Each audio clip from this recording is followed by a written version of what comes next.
that for now. Man, it's going to be a hell of a show today. I'm going to be honest with you, man. We have got, if everything lines up, we got a lot going on, Chad. That's awesome. Hell yeah. We got coming in here in just a little bit the Looney Bin. They've got a crazy show tonight. Man, that's going to sound wild. Yeah, man. It's the Gateway Show. And what they're doing is, I guess the comedians are going to come out and tell jokes. Then they're going to get them like mega high. And they got to come back out and try to tell jokes again. They're going to be like, Right. So that's going to be a fun show to be part of. Yeah. And then we've got a musical guest today, a little bit different. We got Billy Byrne supposed to be in. He's a rap star from the local area. Chad, you know that guy. Yeah, we grew up together. Yeah. Oh, did you? Well, yeah, in the same player. Yeah. Okay. What can you tell me about Billy Byrne? He's a very unique individual. Yeah. No. He's got like this whole vibe about him, man. Yeah, I talked to him the other day for a while. Seemed like a really cool cat. Yeah, he's really cool. So I'm stoked about having him. Of course, we'll have the rant today and all kinds of other stuff going on. It's going to be a really, really good show. What's been going on? You said you were busy yesterday. Man, I was busy. There were people actually skating in to see me. Like there was still ice on the sidewalks and stuff, man. Like I was impressed. People like came out. Like the schools are still out though. It was yesterday. So, yeah, they were just trying to get the hell out of the house. Yeah, they were kids were like, let's get out of here. Let's just go get a hole put in us. Come on, let's do something. Yeah. But hopefully today everything's back to normal. The school still started in Conway like 2 hours late. But are they starting late today? I don't know why. I guess some of the people on these back roads. I guess on the very back road. I mean, I live kind of close to the back. I mean, I don't even know, man, why they would do it 2 hours late today. Like that seems. A couple little pieces of ice all the way up here. Like, no, very, very minute. No, man, I didn't see anything. I think somebody there just got lazy on that one. You know what I'm saying? A little bit lazy. They just got out done with their winter break. I'm like, when the heck did this start, man? Right. We needed winter breaks, man. Man, I guess some of the schools now are doing that where you don't have the long break, where you just have that short period of time and you go basically, you get a couple weeks off, then you come back. I need my full summer break. Man, that's what I'm telling you, man. I want a full summer, man. I don't even know why. And I think they may be starting later in some places too. Like 9 o'clock or something like that? Oh, that'd be awesome. Yeah, something like that. Oh, you like that? Oh, yeah, that's one of the main reasons I didn't do good in school. You had to get up too early? Yeah, I didn't like getting up early, catching the bus. Nobody likes getting up early, man. It's... A buddy of mine, I used to go to school, we rocked all the time and stuff, and he's like, if it rains, we don't go. So we missed a lot of school. Oh, wow. Okay. Let's get to some news you can use before our comedians get here because, once the comedian gets here, everything else is out the window. 2 female high school students under arrest for planning a mass casualty attack at a Houston high school. Officials at the FBI Houston office said they got information this week about the possible attack that a pair of underage teens, 15 and 16, were plotting. They first identified the threats on social media, according to the local police chief. The plans were very, very detailed. The girls attend Spring Branch Independent School District, and the targeted school was Memorial High, where the older girl is enrolled. Their plot involved using pipe bombs and guns. Man. I mean, now the girls are getting in it? Come on, girls. Oh, man. Better than that. Let's see. What's believed to be the oldest continuously operating cinema in the U.S. is closing. The Scenic Theater in Lisbon, North Dakota, is shutting its doors after 114 years. The owners say they're ready to retire. Well, I guess I would be too after that long. So let's see what else is going on. Good morning, guys. Good morning. We'll let him in and have him pull up a seat there. The Minnesota Senate trying to get ahead of AI abuse, considering a bill that will ban the use of AI technology. Can alter an image and make a person appear naked. The nudification legislation calls for a penalty of $500,000 each for unlawful access or download of these images. The Senate Judiciary and Public Safety Committee heard testimony yesterday from people warning about the technology. All right, let's see what's going on. Man, how's it going over there? Hey, man, it's going good. Just hearing about naked AI technology. I know, that's right. It's good stuff, man. It's good stuff, man. Welcome to the show. Tell everybody who you are. My name's Billy Anderson, stand-up comic working here. All right, Billy. Well, hang out, man. We're going to talk to you in just a minute. Let me get through this real quick. Super excited to talk to you about tonight's show. Sounds like a damn fun show, man. It's going to be good. We're going to use a lot of AI nudity technology. It's going to be really good. That's going to be great. That's going to be the best. Apparently, Meta execs are set to get bigger bonuses this year. The company behind Facebook and Instagram said they could see bonuses of up to 200% of their base salary. Well, congratulations. I'm not. Right. Let's see. The Grimes has taken to social media and tried to get in touch with Elon over the health of one of their kids. The mom of three posted on X to respond about the kid's medical crisis. So I guess Elon might be busy right now. I don't know what's going on with him. I like that billionaires can have the same problems that my white trash friends back home have Yeah, too. if they can't get a hold of somebody. Yeah, they're like, oh, they're on Facebook yelling at their ex. I love That's this. right. No, that's exactly right. That's always the best place to be, is yelling at your ex on Facebook, right? Billionaires, they're just like us. No, they are. Sneaking a camera into a Zeppelin concert over 40 years ago resulted in some previously unseen footage appearing online. A fan named Leonard Strom said he bought a Super 8 camera to the band show in Copenhagen, Denmark in 1979, and until recently, this 13 minutes of footage sat in a drawer for decades. He just dropped it, and man, I guess people are kind of going crazy on YouTube for it. So if you're looking for a billion-year-old video of Led Zeppelin that probably sounds like shit, go find it on YouTube. It's there for you. Let's see, 2 federal judges sided with 47 yesterday for now. U.S. District Judge Cooper refused to temporarily block the mass layoff of federal workers, and Judge Trevor McFadden denied a request for a restraining order to halt funding for the nation's largest private refugee resettlement program. Let's see what else is going on here real quick before we get to our comedians. What the hell? Okay. You know what the hell? Everything just disappeared on me all of a sudden, man. You see that? Did you see the screen? No, I see it. It's just gone. It's gone. Oh, screw it, man. All right. So tell me about what's going on tonight, man. Tell me about the show tonight. What kind of show it's going to be, what it's about, how the hell are you going to perform after they dose you up? Well, that's not tonight. Oh, that's not tonight? Okay. Yeah. So what you're referring to is on Sunday we have a show called the Gateway Okay, Show. that's on Sunday, the last show. The last show. Oh, It's a okay. show I tour around with called the Gateway Show, where you have stand-up comics tell jokes sober, and then we get the comics high on weed, and then they go back Okay. on stage and tell more jokes. Okay. So it's a ton of fun. That'll be fun. This tonight, I'll be doing just my regular headlining set. Okay. 2 shows tonight, 2 shows tomorrow, and then we get high the last day, so I can get the hell out of here Yeah. afterwards.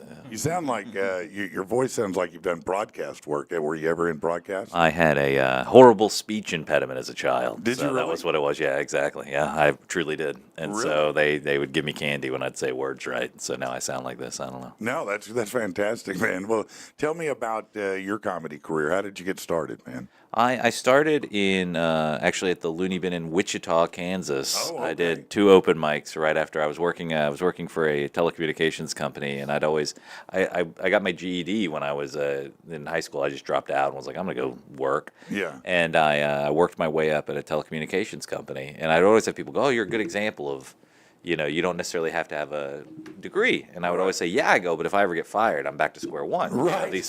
These credits don't transfer, right? So I was working there, and then they were going to merge with somebody, so I got laid off. And I was like, shit, it's true. Now I don't Yeah. know what I'm going to do with my life. And I was like, I've always wanted to try stand-up. So it was the Wichita Looney Bin doesn't exist anymore.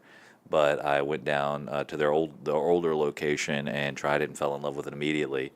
And then I moved to Seattle, and that's where I started Oh, wow. most of my career. Yeah, Man, that's a different place to start out, man. I mean, that's a long shot from Wichita, isn't it? It was a long shot from Georgia, where I grew up, too, Yeah. and so it was very, very, very different. And I'm actually really thankful that I did it, because the culture there. If we were any other country, we'd be 50 countries, right? Right. So, No, it's very true. A lot of people don't realize that, just how big states are relative to, you could fit, I think, all of Europe in Texas. I mean, yeah, and I'm sure a lot of people in Georgia think they understood Washington, and a lot of people in Washington thought they understood Georgia. And so it was nice to, when I started my comedy career, I was doing it in a place where I felt like culturally kind of fish out of water. Yeah. And so I'm very happy to do that. But yeah, that's where I got most of my early comedy career there. And then I would say a turning point was I was doing a lot of clean work. I looked at my set and I was like, if I change 2 words, I have a completely clean 30. Yeah. And then that led to Dry Bar. I did my Dry Bar special, which was for Mormons by Mormons. So it was super clean. Yeah.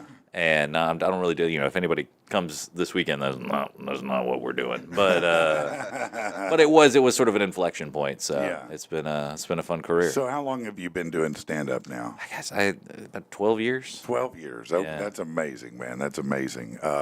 So, in your journey of comedy, when you were young, who was it that, you first saw that inspired you to go, man, I would want to do that? It's funny. I've been asked this question before, and it's hard to think back because I definitely liked stand up even when I was younger.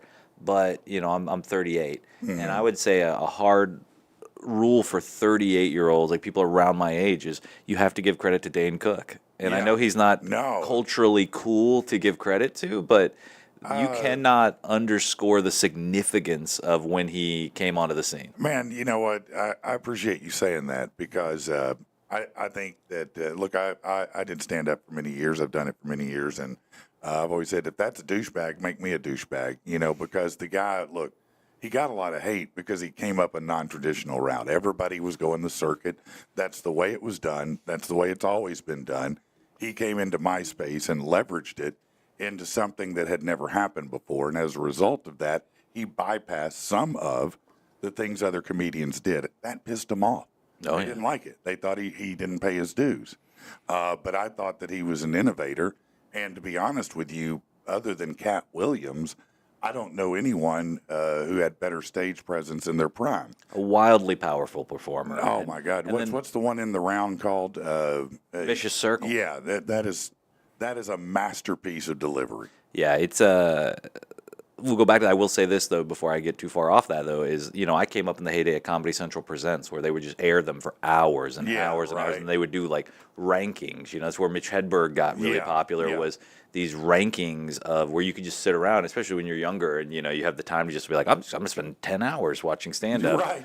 Where you would watch these half hours, which were 22 minutes, Yeah. and you would become a fan of these people. Sure. And so I think a mixture of that and just the general culture of like early Comedy Central Presents. But Yeah.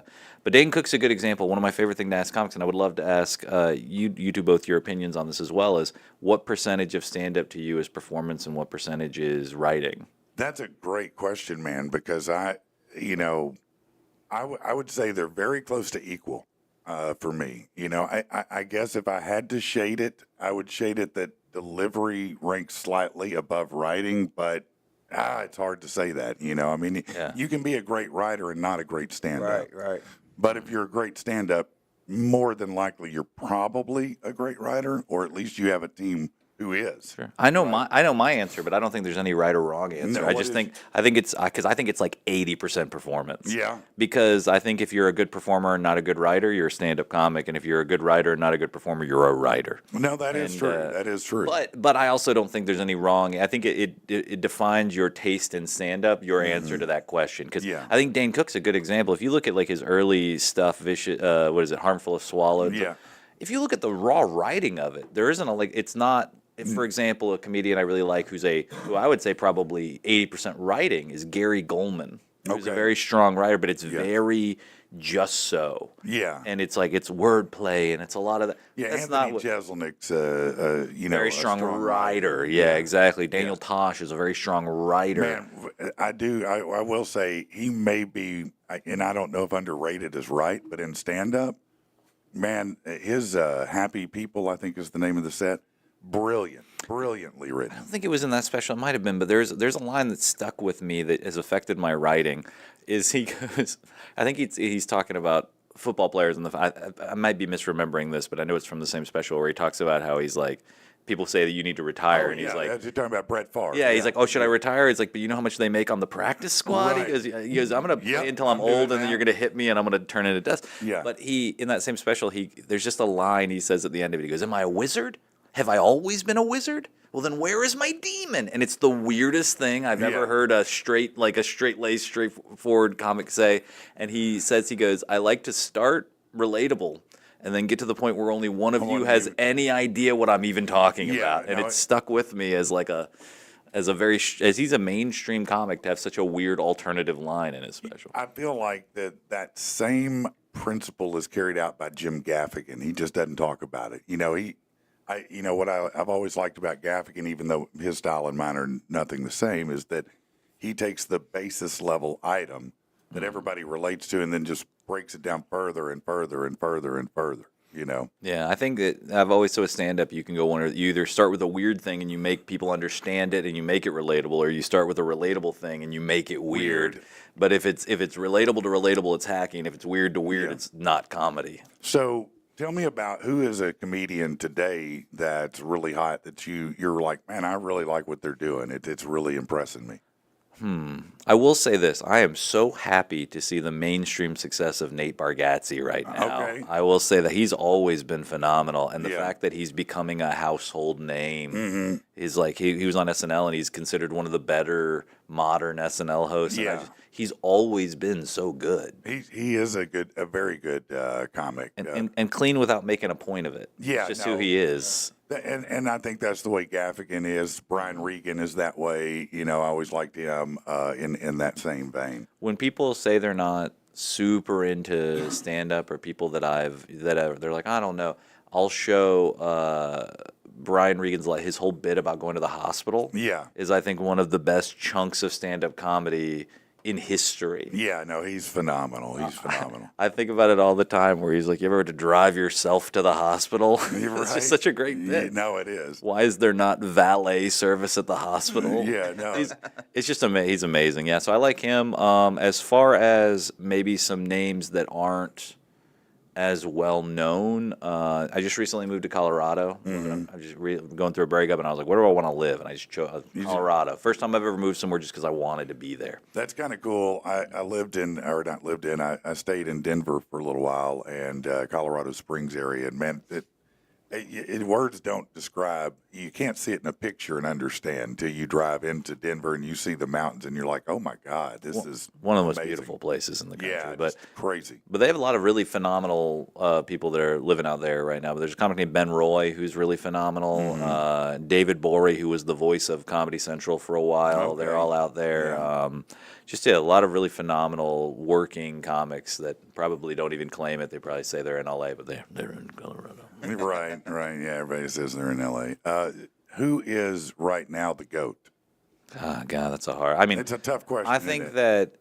that's like saying who's the best musician. Well, You go, it's- what it's a- genre do you like? But it's I a would straw man question, obviously. I but- would say, as far as up and come people who are, Nate Bargatze is one of the best, highest paid touring performers right now. So you wouldn't think it because he's not somebody who's going to talk about it. But I would say, as far as when we look back on this era of stand up, I think you have your Chappelle, you have your modern hyper famous people. But as far as who's getting attention for their stand up, I would not to go back to it like a fanboy, but I do think Nate Bargatze is. No, he's phenomenal. He really is. But they released who's making the most money off touring, and I think he's the number one, or if he's top three at least. Yeah. Do you think that sometimes comedians get oversaturated, or do you think that that's just business and they should get as much as they can get on the way? I think that to answer your question the way the spirit of it, I think is you go to these comics, they'll have a phenomenal first Netflix special, right? Yeah. For example, Ali Wong, who had a really, really great first Netflix special, and then people give them trouble because a year later they'll release a special, and of course it's not as good. They had their entire career to build that first special, and they had a year to make the next one. And people will go, sell out, or why would you release something not finished?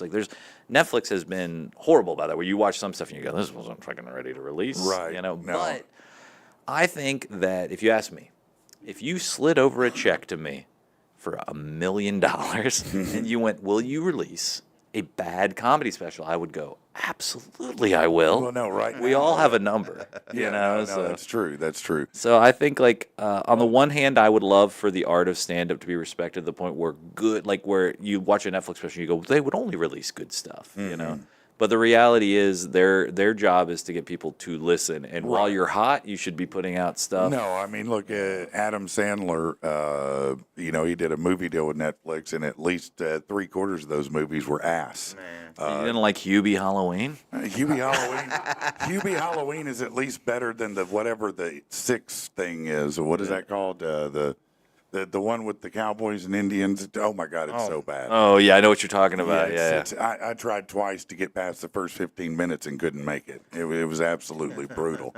Like I'd rather shave my balls with a cheese grater than watch that movie in its entirety. You know what I'm saying? But it's again hard to hate the guy for it, considering he's found a way to take him and all of his friends to make money. Adam Sandler is ultimately the guidepost that we used for the show when we built it because of exactly what you said. I mean, the Adam Sandler principle is, he brought everybody on board, Right. and helped them do something. So lifting each other up is awesome.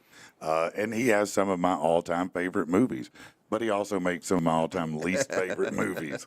What was the one he did where he was trying to sell the gems? It was Uncut Uncut Gems. Gems. Gems, That's yeah. the best movie I never want to see again. Yeah, Oh, I man. agree. It made my stomach turn. It was like a horror movie. It was so anxiety-inducing. No, bad. most indie films to me, people get excited about them. I get aggravated. I'm like, I want closure. Where's my ending at, man? Why did it just stop? What's going on here? Oh man, but yeah, he's he makes me frustrated because he's such a good actor. Clearly from that No, movie, he's he such a is. good actor. Yeah. And then what did he say? I think he said something like if he didn't get an Oscar for that, he was going to go make the worst movie ever. And then he made Hubie Halloween. Yeah, So. it's up there. It's got to be up there somewhere. So when you're not doing stand up, what are you doing? I wish I had more hobbies, but this is my main love. I'm very fortunate that I get to not just do stand up, but I produce. The show I do called The Gateway Show. I produce all over the country, and Oh, that's cool. I do find joy in the production of it. I'm a one man show. I make the ads. I make the pictures. I know the draw. feeling of that. Yeah. I love the art of that. Other than that, How did you conceptualize that show, that particular one? If you're taking it all over the country, you had to, come together with a great concept and a great marketing plan. So I've been doing it for almost a decade now in some form or another. And when I first created it, it was not the show that it is today. It's gone through a lot of iterations. Right. But I was in Seattle, and Washington was one of the first places that legalized recreational weed.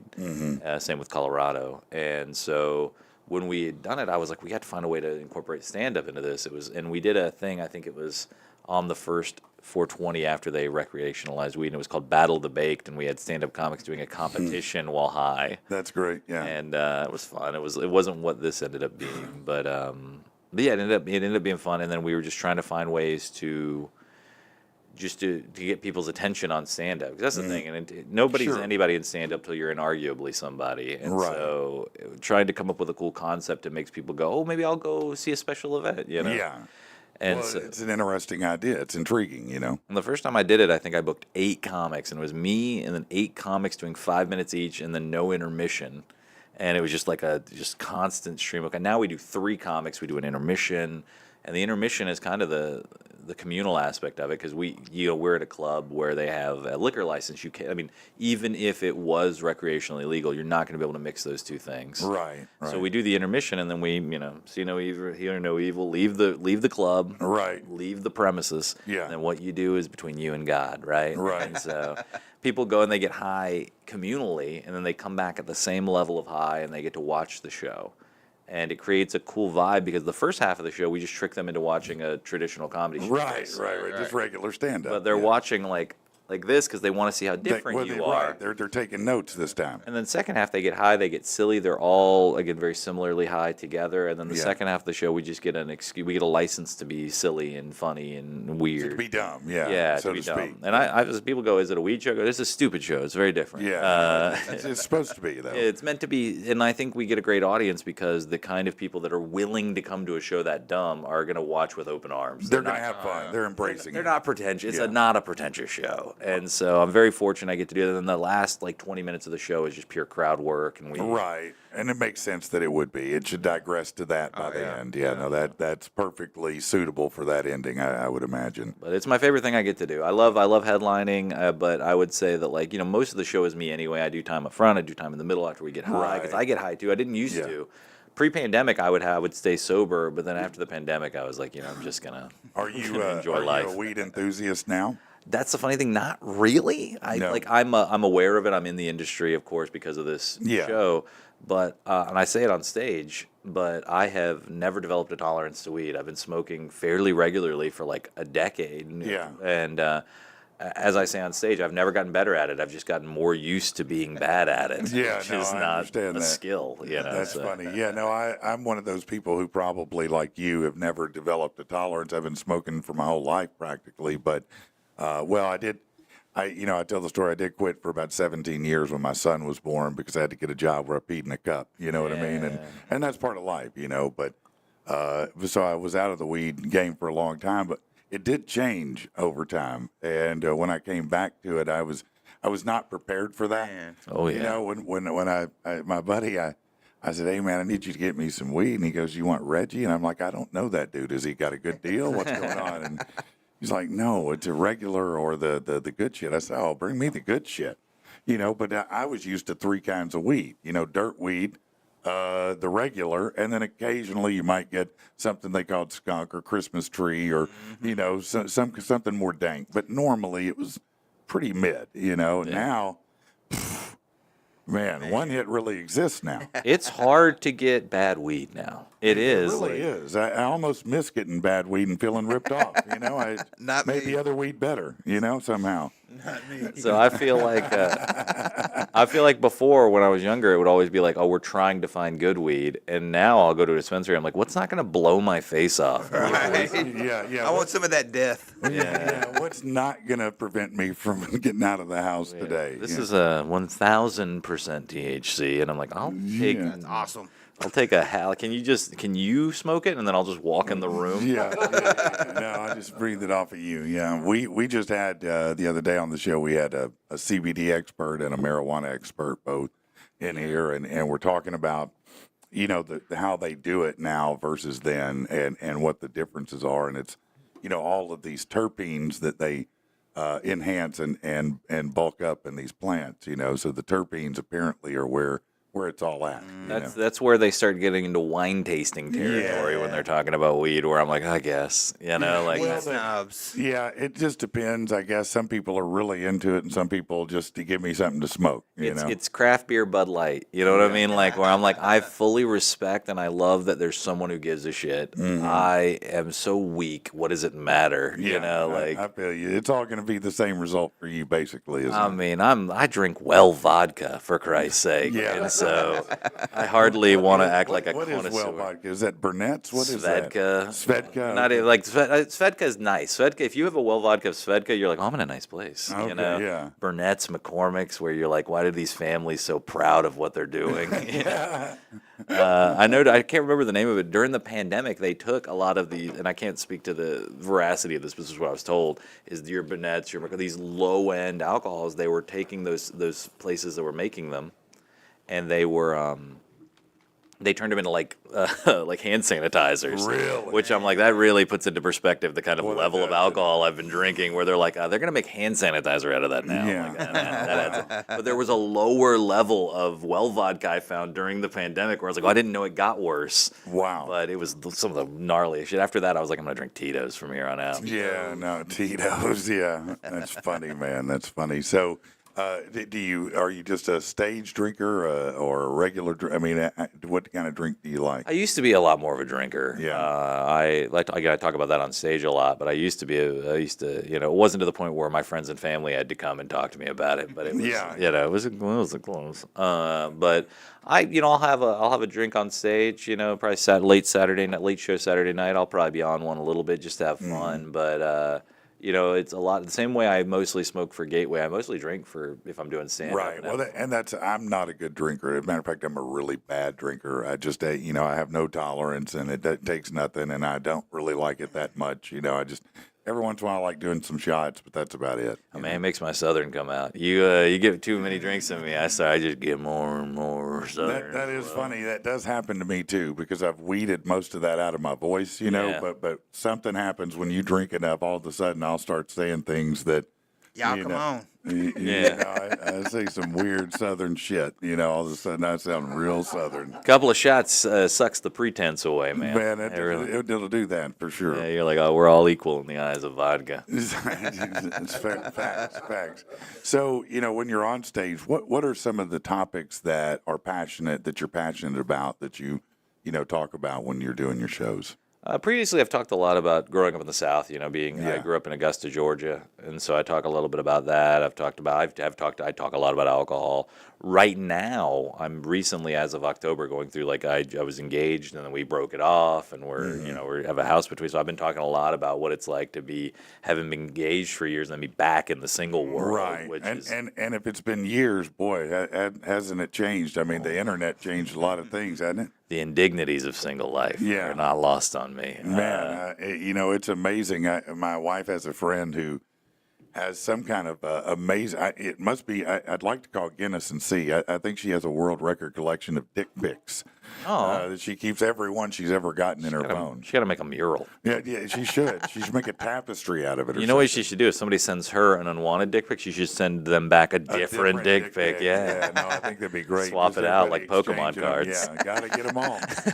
Gotta catch them all. You got it. Yeah. Do you think that you're talking about that relationship ending? Do you think comedy mostly originates from tragedy? Do you feel like most comedians? Do you feel like, hey man, I have a trauma background that informed my comedy? I mean, I would definitely say, like, my comedy, it's a lot of making fun of rough experiences I've had because, just life's silly, life's Yeah. absurd. I would say that, there's two types of comics. This is what I always heard, is that there's two types of comics. There are comics that were bullied and then comics who were bullies. Yeah, that's true. And Okay. that's sort of That where could it be where it true. misses. Some people, I think, it's less tragedy and more like this is how they approach life in general. Like, Yeah. maybe they're not going to have tragedies because they put up a wall between themselves and other people, and that's how their comedy comes about. Is they're like, no, nothing's going to get in. And then there's some comics who it's all about letting everything in. Right. And so I would say I'm probably closer to the letting everything in. Like, I talk about a lot of real stuff on stage. It's silly. I'm a very, very silly boy. Yeah. But yeah, I don't know. I don't mind that. I've experienced a lot. Like, I talk very unapologetically about the breakup on stage right now. But there's a lot of funny shit that happened. No, I So- mean it's fertile stuff. I mean, I've been through it. I got the T-shirts and the souvenirs. I mean, I've been through the breakups. I get it. So, as you're traveling around the country and as you started out, how long did it take you to kind of go, well, I want to change my Southern voice where it doesn't sound quite as Southern? Were people positive to your Southern voice? Were they not positive? What had that evolution occur? Yeah, I hate to sound disingenuous because that is like a peek behind the curtain thing, which Yeah. is that we have to think about it. I would say probably more than I'm talking with you guys right now. I more fall into my Southern accent on stage because it is. I think if like you cut out all the pretense, I do. Like my family has a very I come from a place with a very Southern accent, Right. accented family. So I've often said I'm like, well, this is the fake voice. This is Yeah. me trying to make sure people understand me and that Yeah, I'm being this is clear. me enunciating. Yeah. Yeah, but when I'm on stage, I'm a little more, I fall into it a little more, or Yeah. whatever. And when I was newer, because I was in Seattle, and I don't think it's a shock to anybody that there's not a lot of appreciation for the Southern accent in Seattle. That's what I was kind of wondering. Yeah. Yeah, but so it was. I played around with all of it. When you're brand new, you're like, let's try it on for size. Yeah. And so I would say within about 2 years, I'd kind of figured it out. But I tried no accent, being very clear, and good stand-up. The idea is you're eventually going to make your off-stage voice and your on-stage voice are the same voice. Absolutely. And I would say now more than ever in my life, I feel a lot closer to that. I feel comfortable just, talking. But yeah, it was. And to pull back on that, I will say that I'm happy I came up in Seattle because I truly feel like I learned both languages. Yeah. No, and that is a unique thing, and I appreciate you saying it, languages, because I do think that it's very different culturally. The whole tapestry is very different. The way they approach things, the way they think about things, the way they come at things. What are some of the differences you've noticed? If I had to put it into a sentence, I would say in the South, people want to be sweet to you but might not care. And in Seattle, people might care, but they don't give a shit about being sweet to you. Right. And it was, in the South, you're going to be polite, but you might just go, yeah, but that's their problem. Yeah. And in Seattle, they were the most. I used to say Seattle was like, as a city of school shooters who could never pull the trigger. I swear, just a, That's the most brutal description I've ever heard. oh my God, just the most, Wow. can I say this, most unfuckable group of people I've ever met in my life. That's hilarious. Hold on. That's great, man. No, that's fantastic, man. No, it's so different. I remember when I moved to L.A. when I was 19, and from here, I'd been around a little bit in the military, but that was my first big cultural shift. So that's a culture shock. Yeah. No. It was beyond, because my first day there, I'm literally walking down the sidewalk to go to the liquor store and buy cigarettes. Guy coming the other way, and as we're about to pass, say, "Hey, how you doing?" He stops, turns, and looks at me and goes, "Hey, man, do I know you?" And I said, "No." And he goes, "Then why the fuck are you talking to me?" And I just went, "Oh my God, man! I am in a different place. This is not where I'm from. Yeah, I was in my 20s when I moved there too, early 20s, and it was a big culture shock. And then you have to decide. You're like, am I going to shift for them, or am I going to aggressively still be who I am? Mm-hmm. And I would say, it was nice because it really forces you to ask yourself who you are. Like, are you going to stop saying, "Hi, how are you?" just because sometimes some people are pricks? Or are you going to aggressively be like, nobody's going to stop me from being polite, Right. And that's the balance, right? Yeah. And so I as a stand-up comic, if I found something that where with my accent and with my point of view worked there, it was Seattle, where I started, was the hardest place for me to do stand-up. I would so imagine, when I yeah. left, I didn't realize that. I was like, this is just Yeah, so because hard. nobody wants to be happy. No. Yeah. In Seattle, you got to make Nice them. depressed. Yeah, and it was, but then when I left, it was like taking weighted clothes off. I was like, Yeah. oh, okay, this Yeah, is no, nice. it's like you were running with weights on, and now Yeah. you're. Yeah, no, I get that. It makes perfect sense. Yeah. So talk about as far as the weather in Seattle. Is it as gloomy as they love to make it appear on TV? You know what's funny is people think, like, a lot of people think it's rainy there, Yeah. and it's not. It is actually, it rains less there than a lot of similar places, but it's always shitty out. It's just always bad out. Yeah, it is gloomy. I'm pale. overcast I'm a lot. pale as hell. I'm clearly not an outdoorsy guy, so for me it didn't affect me at all. I was Yeah. like, because you never even need an umbrella there. It's just kind of always like whenever you go out, you're like, guys, what a sad day. That's Seattle every day, and so I didn't mind it. It didn't, like the snow that y'all that around here that we Right. had didn't really happen in Seattle a lot. It was cold, but it was never that Right. And so, in some ways I miss it. When I grew up in Georgia, people would always ask me about why am I so damn pale. Yeah. And nobody ever asked me that in Seattle. They were like, that's par for the course. Yeah, no, that's the uniform there. I liked, for the time that I was there, I was very happy that I spent the time there. I wouldn't move back for anything, just because it's post-pandemic too. The comedy scene kind of is not what it was before. Right. I feel like I came up in a very good time period, and there was a time when the Pacific Northwest, the city of Portland had a really big comedy festival there, and that attracted good names. And I think I was there for the good period of time that I had it, and I wish them the best, and I hope the scene continues to grow and develop. There's a new club out there called Club Comedy Seattle, run by a really good club owner. I think they're all working to build the scene back up. But you couldn't pay me to live in Seattle right now with all that. No, I wouldn't want to be there for sure. So you say you've been doing it about 12 years. So you've been around. You've traveled a lot. You've seen a lot. So there has to be at least one moment in this as you were coming up in this 12 years where you're standing next to somebody on stage and you're like, I can't believe this is my life, man. This is wild. Who was that somebody? Again, I'm going to sound like such a fanboy. I did open for Nate Bargatze one time, and he was so nice. It was so nice to meet somebody who was genuinely who he claimed to be. Yeah. Like you meet him, and he's just exactly the same guy. I like that. Gosh, that's a great question. I'm trying to think of who I met Tommy Davidson one time. Yeah, how was that? But I can I tell you something? And I don't want to shit on Tommy because, look, I grew up watching Mad TV. I mean, I love a lot of things he's done. As a matter of fact, some of his stand-up's just amazing. Like he is a tour de force. But he is the worst interview I ever did in my whole career. yeah, Like when we got him on the line to interview, he sounded like he wanted to be anywhere but on that phone. Nothing. Yeah. He was like, man, I don't even want to be here. I don't want to do this. I just got to answer your questions, And I was so disappointed in that because I get it. You've made it. You don't have to do this, but you have to do this. But it's like, come on, man. I think some people are stand-up comics and some people are celebrities. Yeah. And to me, he came off as a celebrity. I guess there is a difference, isn't there? Yeah, he was like rude to the wait staff and stuff. It's just Really? so often stand-up comics are very genuinely easy to deal with people in my experience. They and really are for the most part. Until You get them competing, then they're backbiting bitches, Well, oh yeah, but it's a know. relationship business, right? So Yeah. the people that typically are the better comics are also because being a decent person, not necessarily Machiavellianly, but like it gets you more stage. You're gonna Did you just add an ly to Machiavellian? Machiavellianish. I love it. No. I like Machiavellian. But like not in a sneaky way. But yeah, just if you're a good comic, there people are going to work you more, which is going to make you a better comic. So the cream typically rises to the top of not being shitheads. Right. And so it was, I was a younger comic, and I was completely misbooked for the show. It was me and a guy named Nate Jackson, who's had a lot of success lately. Really funny guy.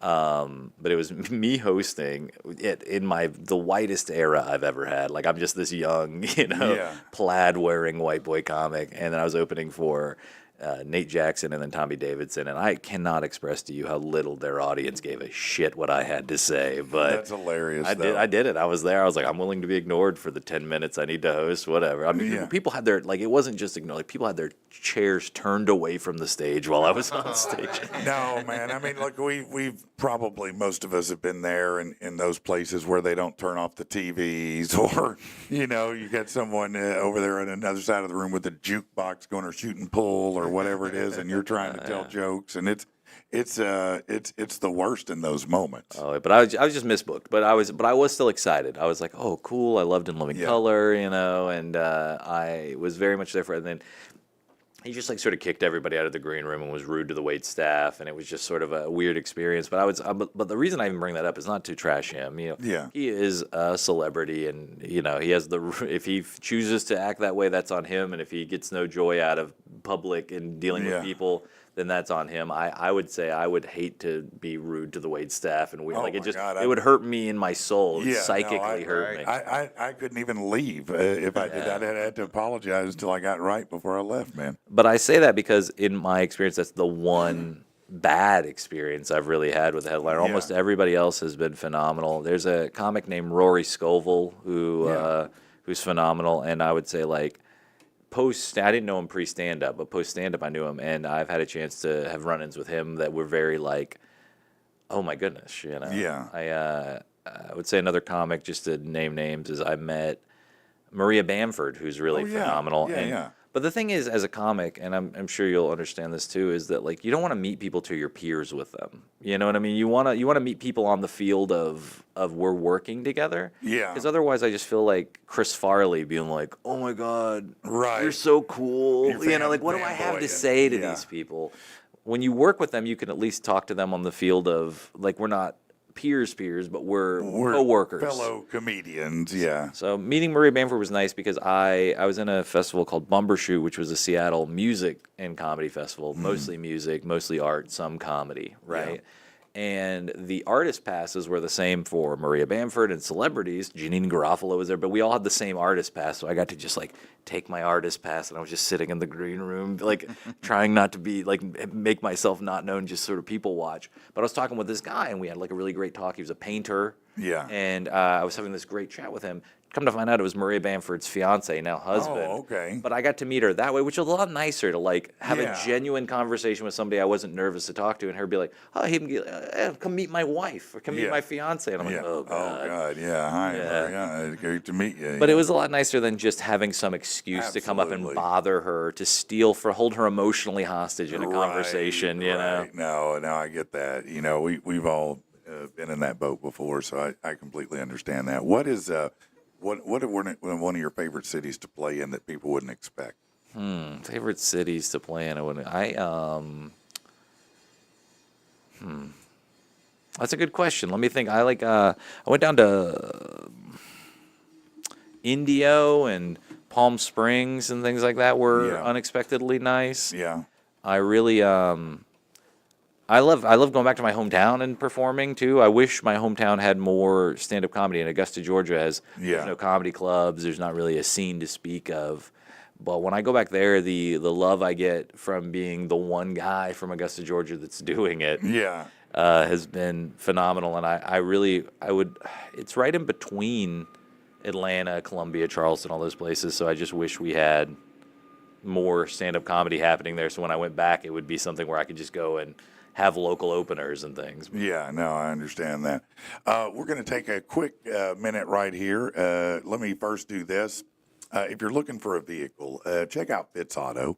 You can check them out online at fitzauto.com. You can go in person, 8421 Stagecoach Road in Little Rock. But what they have are late model, low mileage vehicles. They can work with you regardless of your credit history.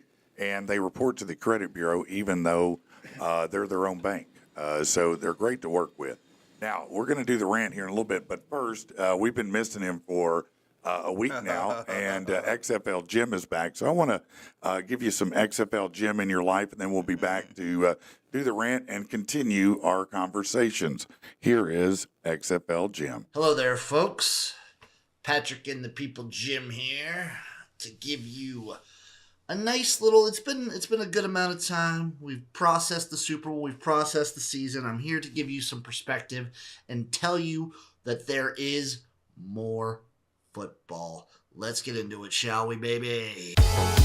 It's XFL Jim on Patrick and the People. That's right, folks. We have the wild. We have the crazy. We have it all for you and your loins. Your luscious, lavacious loins. It's time for the weekly roundup with XFL Jim, brought to you by Patrick and the People.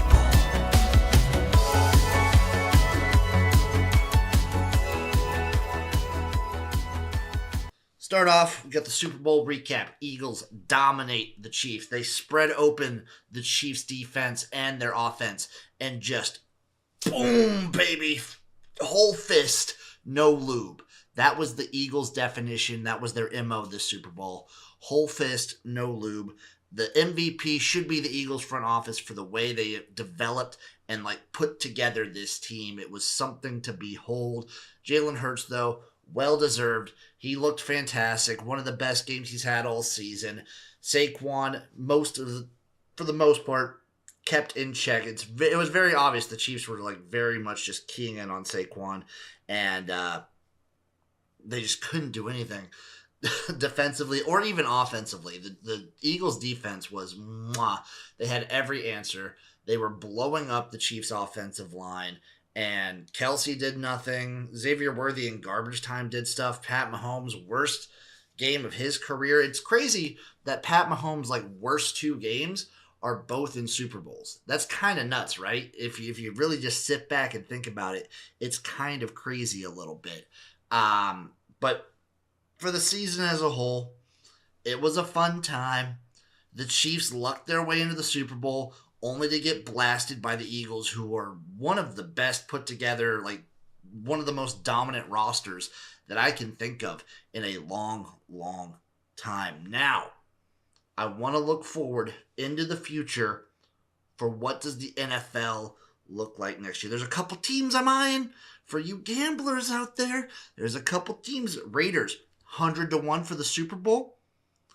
Give me the right QB, and I think this team can do really well. Pete Carroll, wild card situation. Who knows what's going to happen? The Raiders are an intriguing team at 100-1. The 49ers at plus 1,500. They just had their worst year. Maybe you could argue they're still in the whole rebuilding process. They're still trying to figure that out. But I think the 49ers at 15-1, not awful. Definitely not awful. I'm intrigued, so to speak. And do the Chiefs get back? I don't know. Eagles, can they maintain this roster, this cohesiveness? That's something to watch out for, huh? Come down to the Mall of Memphis, where you can get umbrellas. JCPenney's apparently still there. There's movie theaters. There's a Sears still. There's a Sunglasses Hut. There's a lot going on in this mall. It's not abandoned yet, so come on down. Bring your grandma. It's the last thing she'll remember before she passes away. turned into dust. We even have a headstone person there because this is the Memphis Mall. Somehow, we're still open. Come to Dillard's and cry with your dad. Also located in Perkins somehow. With the NFL behind us, we have 2 leagues coming where we still get football. Remember, folks, football is not over. Football is never over. I'm going to go chronological, which means I'm starting with the AF1, Arena Football 1. There's 3 divisions, the East, the Central, and the West. So the East has the Albany Firebirds, the Orlando Predators, and the Nashville Cats. It did have the Wilkes-Barre Mavericks, but that team literally just bowed out of the league this week. So don't know what's going on there. The Central has the Corpus Christi Tritons, Southwest Kansas Storm, the Salina Liberty, and the West has the Arizona Bandits, Oregon Lightning, Billings Outlaws, and the Washington Wolfpack. This is good old-fashioned arena football as you remember it from the Kurt Warner days and even back when arena football was awesome. This is that league. There's 8 players. It's fast-paced offenses. Rebound nets are super fun. The scoring system is out of this world, and if you don't know anything about this league, let me just tell you, the championship last year was called the Brawl at the Mall, and I'm just gonna show some clips from it. That's all I'm gonna do. Here you go. AF1, fun as hell. This league, I'm looking forward to it. Starts March 8th, goes on until about mid-June-ish. I'm going to at least try and make it to 1, maybe 2 games. It's fun. I'm so hyped for the AF1. I watched a couple games. They're partnered with Vice. I'm going to go in, do team breakdowns, give you the whole spiel. I'm probably going to dedicate 1 episode to each one of these leagues coming up. But the AF1 has a lot of fun going on, and I'm very much looking forward to it. Now, for the broad strokes of the UFL, the United Football League. My United Football League. Starts March 28th. There are 8 teams. The Birmingham Stallions, St. Louis Battlehawks, Memphis Showboats, Houston Roughnecks, DC Defenders, Michigan Panthers, Arlington Renegades, and San Antonio Brahmas. It's so much fun to watch this league. So many players you remember from college. So many players that have dipped around in the NFL, come and gone. It's so amazing to look at. The odds were just announced, so I'll do a whole gambling spiel on why I like this team, why I like that team. Coming up, don't worry. Training camp starts coming this next week, so we're going to have full roster breakdowns available very, very soon.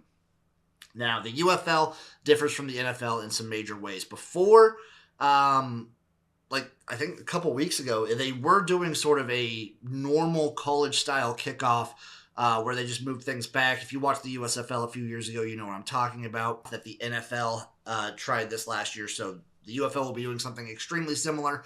I will say this, the UFL does it in a way, and the XFL did it in a way where it encourages returns more often than not. The extra point is probably where they differ the most from the NFL. Instead of kicking a PAT, they can go for 1 point, 2 point, or 3 points. So it's like a 2-point conversion, except from the 2.5 yard line, you go for 1. From the 5 yard line, you go for 2. And from the 10 yard line, you go for 3. The other major difference for me is challenges. Instead of coaches having 1 challenge per half, they have the super challenge, where you can challenge literally anything, where you throw it, that's it, that's done, you don't get it back. In the NFL, in the UFL, you just get the 1 coach's challenge per half, and that's it. But you can challenge literally anything. It can be game breaking. No onside kicks. I mean, there's onside kicks, but really no onside kicks. But instead of having to do an onside kick if you're down in the game, if you're down in the 4th quarter, the team that's down can elect to go for a 4th and 12 from their own 28. For those of you who've been following football a while, I think Greg Schiano sort of said something like this to be done in college and NFL going forward, but the UFL does it, and it works. We saw it plenty of times. The comeback mechanics are fantastic. They're fun, and they make for some great watching. And the other thing is 2 forward passes. As long as you throw the ball, it does not pass the line of scrimmage. Even if it's a forward pass, you can pass it again. So screen situation, shovel pass situation. There's a whole bunch of wrinkles that this kind of goes into the offense that you can imagine will make for very intriguing, interesting offensive snafus. We've seen it. my favorite still 2020 when Landry Jones of the Dallas Renegades at the time hit threw the ball. It bounced off a helmet and they caught it and threw it again. The first ever double pass in spring football. It was chef's kiss. And don't worry, I'm going to be doing deep dives. Once we get the finalized rosters, there's deep dives going on. Shout out my show Spring Fever. Link in the description down below, hopefully, or somewhere. Link somewhere. Me and my buddy Uncle Rico broke down our rankings of the 9 coaches in the UFL. Shout out Skip Holtz, always. I mean, no surprise for anyone who knows. Skip Holtz number 1. Spoiler alert. If you didn't understand what the UFL is about, then come on. What are we talking about here? But this is kind of what we're gonna do going forward. Is we've got UFL to break down, AF1 to break down, and there's so much more football in this beautiful world, and I can't wait to experience it with all of you. Shout out Patrick. Shout out the people that make this possible. I'm XFL Jim. I'm actually Patrick and the People Jim. And I'll see you guys for the next roundup. All right, everybody. You know what it's time to get to. Rant today, and it is time for that. I cannot put it off anymore now. He's Patrick. He's an angry SOB. Patrick.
with all that.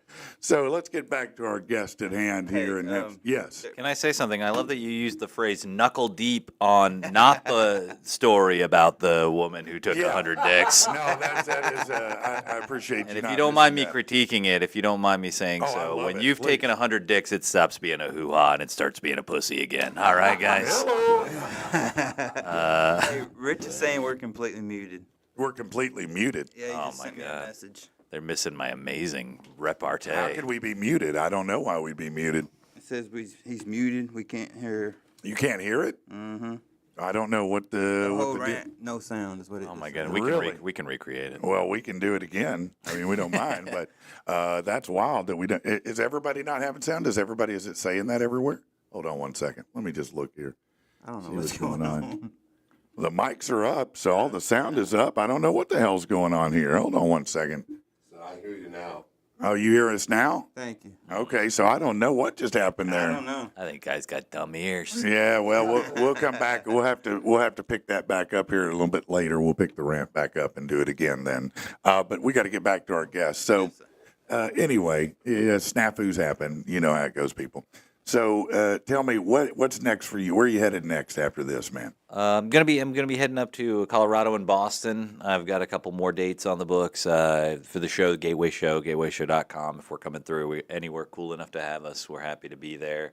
So it's a lot of that. Right now I'm getting settled. Like March 1st, I'm moving into Denver, Colorado. So I'm getting settled there as far as life stuff goes. Very happy to be a part of that scene. Yeah. And, How does that cost of living compare to where you were? I mean, Los Angeles was that where you're one at of the now? highest cost of living in America, but I mean, it's one of the world's great expensive cities to be in. A lot Yeah. of people want to be there, so it becomes expensive to be there. I think Colorado's good. Colorado has a lot of protections, I know that there's a lot of eye rolling about housing protections in this country, but they have a law that I think that's common sense, Mm-hmm. which is if you run an Airbnb, you have to live in the house. Okay. And Well, it- yeah, that makes sense. Keeps people from buying a property, Airbnb-ing. Yeah, just, no, I don't. I don't creating have a problem. slums. I don't have you a know? problem with that. Yeah. Yeah, I think it's a common sense law. Like Yeah. I think if we all sat down, there'd be a lot of common sense laws we could come up with if we could just sit down and agree on shit. And that's one of them. So I feel like it's a sprawling city because it's Mm-hmm. not landlocked. When I lived in Seattle, it was an expensive city because it's landlocked with water. Right. Denver can sprawl out. Yeah. And so There's a lot of suburb there. so yeah, it's a lot more affordable. I would say compared to the house I had, it was I have rental and then a car payment and insurance is less than my rent was. Wow, man, that's a lot of people have fled LA because of the price and the cost and the stuff like that. Now, how long have you been there? Since 2017. Since 2017. So, there's a lot. Obviously, lots of people talk about some of the situations that have occurred with some of the unhomed and some of those who are struggling with chemicals, drugs, things like that, and have built encampments. Has that been a major ripple in LA in your time? Have you seen a lot of that, or has it been an impact on you at all? Yeah, I mean, I view it again. I can talk about common sense. Like common sense, it's LA is a temperate city. Yeah. It's an easier place to be homeless because it's not freezing. Right. Obviously, yeah. And it's a place where a lot of people go with big dreams and no plans. Yeah. And so, if with it being one of the more highly populated places in the United States, it's just statistically you're going to end up when we don't have programs for people. Yeah. That people are going to become mentally ill, end up homeless, become drug addicts, end up homeless, become poor, and have to live in their cars. So, does it exist? Yes. Did I feel like it affected my day-to-day life? And I was not in necessarily the most rich part of Right. LA. You see it, it bums you out, but Yeah. I would say it didn't really affect my life. I think, of course, like you want to talk about Seattle gets a lot of that too. Yeah. And Do they? And I think it's a problem around the country. I think Well, that- sure it is, yeah. I would say compared to 12 years ago, traveling around the country right now, I see more homeless in smaller towns now. Mm-hmm. That blows my mind. I'm like, I feel like every city has Right. an equivalent problem. LA is just a huge city. Right. So is it big? Absolutely. I've lost friends to mental illness and homelessness and drug addiction, and Yeah. I've seen it firsthand. And while I think there's inarguably a homeless problem in LA, I think there's a homeless problem in America. No, And LA I is just I huge. agree with that. LA is very large, but I do agree. I mean, look, we have it here. We have a guy named Aaron Redden here has an Hero. operation called the Van. He is that.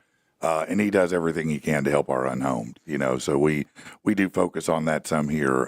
But yeah, it does seem like it's a growing issue that, we got to get a hold of and do something about. I certainly don't have an answer for it. I don't either. When I talk to people about it who act like it's a problem, I'm like, well, you have two options. We either help them or we line them up on a wall and we shoot them. And if you're not Yeah. willing to acknowledge that the only easy solution is that, and if you're not willing to do it, if you're not willing to pull the trigger, then we need to agree Yeah. that there needs to be something to be done about it. So that's Yeah, no, I think, that you have to look at the mental illness. And that's, I think, where we're coming to as a country finally. I think people are starting to look at the reality of the overwhelming amount of mental illness that exists in our country right now. yeah. And I don't know that it's exclusive to us, but I do think that something, it was already pretty pronounced, but I think after going through COVID, the pandemic, the lockdown, all of that, I feel like it really exacerbated it a lot. Yeah, it's And it kind of exploded some of it, Yeah, so last year I lost a friend who I grew up with who had a really bad drug problem.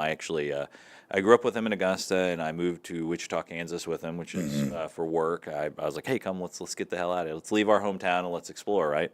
And then I moved to Seattle, and he stayed in Wichita for a little bit, but eventually moved to Seattle. And the reason he moved to Seattle is because he had a bad drug problem in Augusta, which, sometimes in these smaller towns, there's just nothing to do but drugs. Right. And not that Augusta is necessarily the smallest town, but it is not a major city. Right, yeah. And then he came to Seattle, and he got even worse into drugs because it was available and there Yeah. were no programs for him.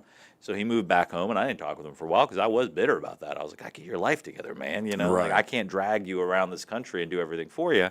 Well, he went back home, got even further into drugs again, and lost his battle with drugs January 3rd of last year because his dumbass went, I'm just going to go cold turkey off everything, and his Yeah. body couldn't take Couldn't it. take it, yeah. Because if there had been programs for him, he would have gone into a system and gone into a program, but instead he did a New Year's resolution to get off hard drugs and died Yeah. from it. Yeah. And I often say a lot of times in this country, and I won't get too much more political than this, is I just think we're worried about a lot of things when I've talked with people who have a lot of opinions about stuff I don't think matters. And I go, how many people have you known that have died to drug overdoses? How many people Yeah. do you know that are like mental illness is ravaging them? Like, let's focus. Like, I'll never fault people for being upset about things that affect them. Right. I only fault people for being upset about shit that don't have nothing to do with them. No, and I couldn't agree more. I think at times we focus on things that are a microcosm instead of the real issues. Yeah. But yeah, I lost a friend a few years ago. He was a comedian. A lot of people knew him, named Eric Myers. Yeah, And I remember Eric yeah, Myers. I and- met him years and years back. Yeah, one of the funniest guys I've ever met in my whole life. And we lost him to mental illness. I mean, that's really what took his life, and it was unfortunate because he just had so many demons and he wanted to beat them. He worked diligently in so many different ways to do it, but just could not overcome it, That's the number two thing comedians do. We tell jokes and we die. There's so Man, many. that is true at times, isn't it, man? I've never had a group of people I've been a part of, a social circle, anything where I've dealt with so many people death due to Really? despair. Like either suicide or drug abuse. Yeah. And that was a phrase that somebody taught, deaths of despair, where like nobody wants to be a drug addict, nobody wants to be depressed. But yeah, I would say since I've started comedy, just pulling a number out of my ass, I'd say 10, 12 people. Really? Suicide and drug abuse, just people I've known either that I'm Just through directly the friends circuit of with or I working. know that I've worked with. Yeah. And it's a huge number. I mean, like we talked about a little bit, tragedy fueling Yeah. it is that like it's a hard industry to be in. It's not a pragmatic industry, so you have to be a little atypical Well, to want to do it. It's too, the difference with comedy or music is that, you may do some work when you're not on stage, but really most of your work is done on stage, and it's an hour, 2 hours, 3 hours tops a day. And then you've got, 21, 22 hours to fill. And if you're in a mentally bad place, that's not good. Yeah, no, it's not, and it's also a feast or famine job. You know, like when it's great, and it's always been great, and it'll always be great. Right. And when it's bad, it's oh my god, this is horrible, and it'll never get better. And it's a Yeah. very bipolar job. Yeah. And so if you already struggle with things like that, like you have to be willing to take a hit to be a stand up. And when you feel those hits really hard, and you needed the good hit to get through it. I understand why some people might turn to drugs. I've been fortunate that that's not the gene Yeah. inside me. I come from a family of alcoholics on both Yeah, sides, and me I'm too. very fortunate that I didn't get that gene. Me too, my brother. Me too. Yeah, both sides of my family, strong alcoholism in there, and somehow, some way, I'm not. You know, I'm just not a good drinker, so that's probably why. You know, Yeah, I because suck some at people it. are built different. you Yeah, know? I just suck at it. You know, I get drunk and pass out, very quickly. So there's nothing I can do except go to sleep. And I don't like that. That's boring to me. So I'm not doing it. Well, I hope your audience likes this sober exploration of mental illness we're doing in the morning. No, I think listen, my audience is down for whatever we do, man. They're down for anything, man. We're really reflecting on the horrors of society right now Well, in between my dick jokes. And, No, it's great, man. It's great. It's great. I think that's what this is all about. We try to talk about all kinds of different things because it is interesting. I mean, look, all of us like to have fun, but all of us have issues too, and I promise you my listeners and viewers are no different. They got issues. They're just happy they can hear us. Yeah, no, that right now they are. That's right. That's right. That's exactly right, They man. want that rant. Yeah. Is that right? What do they say? Oh, they could. Somebody, it's up farther though. All They right, want well- the rant. All right. We'll do it. We'll do it. Here All in he just a did little was bit. just yell about how he wanted Joe Biden back in Yeah, office. That's all he did. I don't know why you guys. I don't know why you guys are so worried Yeah, about it. that's exactly. I spent. Yes. I wish. He talked I about dream of it. transitioning, and he wanted Yes. Joe Biden back in office. Yeah, so I'm gonna I be- think I summed it up for you guys. Yeah, that's it. I want to be Patty, the vice president, Patty. to Joe Biden. Patty. Yeah, that's right. I'm going to transition. Not likely. Not likely, man. So you had a breakup. How long were you together? All right, let's go down that We're road. around 6 years. 6 years. And, yeah, long enough for everybody to start eating butt in the single world. So that's all I know. No, that is a new phenomenon, isn't it? Everybody likes to do it now. Which is it's an easy speaking of transitions, that's an easy transition for mental illness because it that actually does solve mental illness is eating ass. So. It will make you get really in tune with who and where you are. I'll tell you that. Hard not to giggle while somebody's got a tongue in your butthole. That's all I'm saying. Well, it's very I'm positive. just saying, Oh, if you're the one there, you can pretend a lot of things, but that ain't one you can pretend you ain't at. I don't know You're what's at that worse. Buffet, you got to own it. Giving or receiving both have their indignities, and so I don't. It's not for me. I just need a vanilla lady. Yeah. So. But it's for. He said for I 6 want years. missionary on Wednesday at 7 p.m. and I'm good. I want your audience to know this. If you read the good book, missionary position only, so God can't see your faces. That's the rule. That's great. No, that's solid right there. That's exactly right. You got to hide your face. You gotta hide. He's looking down. He's like, "Hey, who's that?" Yeah. But yeah, no, it's No, that's what I'm looking at. Not everyone likes eating ass. What? not everybody likes eating ass. That's what they said. I sure the hell don't. Oh, you sure the hell don't. Grow up, all right? Somebody doesn't want love. That's what it is. I don't like eating it either. I don't know what to do. There's no clit to focus on. What do I? The show went off the rails today. It's Friday. You know that's going to happen, man. No, that's Screwing it up, happens screwing up every- your Christian fan base No, here with my. It's absolutely. We were getting ready to do a little blessing, and then now we're going to have to reset that. I always say grace before I eat ass. So. Yeah, no, well, if you don't, what are you not thankful for it? Well, you could risk an infection. And you're not just going to give it to you. I mean, right? Like, thank you for Man. this meal I'm about to receive. Yeah, no, I would. I'll sign up for that. I mean, All right, let's get back to talking about suicide, though, if we can. We're getting off track I'm here. missing it. Yeah, I'm missing that. The warmth of suicide. That's the great awkwardness, Oh my isn't goodness! They wouldn't let me talk about this on daytime television, Get so I'm it just out. trying to get Get it it out of out. the No, way you now. gotta get it all out now. Yeah. So you were you're going to be appearing all over the place today, not just here, right? Yeah, I was on doing the daytime TV. What was the name of that? Arkansas style, and boy did I, it's, Check that out, huh? yeah, check it out. I don't mean to peek behind the curtain, but it is pre-recorded, and I did exclusively talk about wanting to fuck Sarah Huckabee Sanders. So, in front of what I do believe was a special needs children's choir. So, And that went well for you? I mean, we'll see how well it goes for me.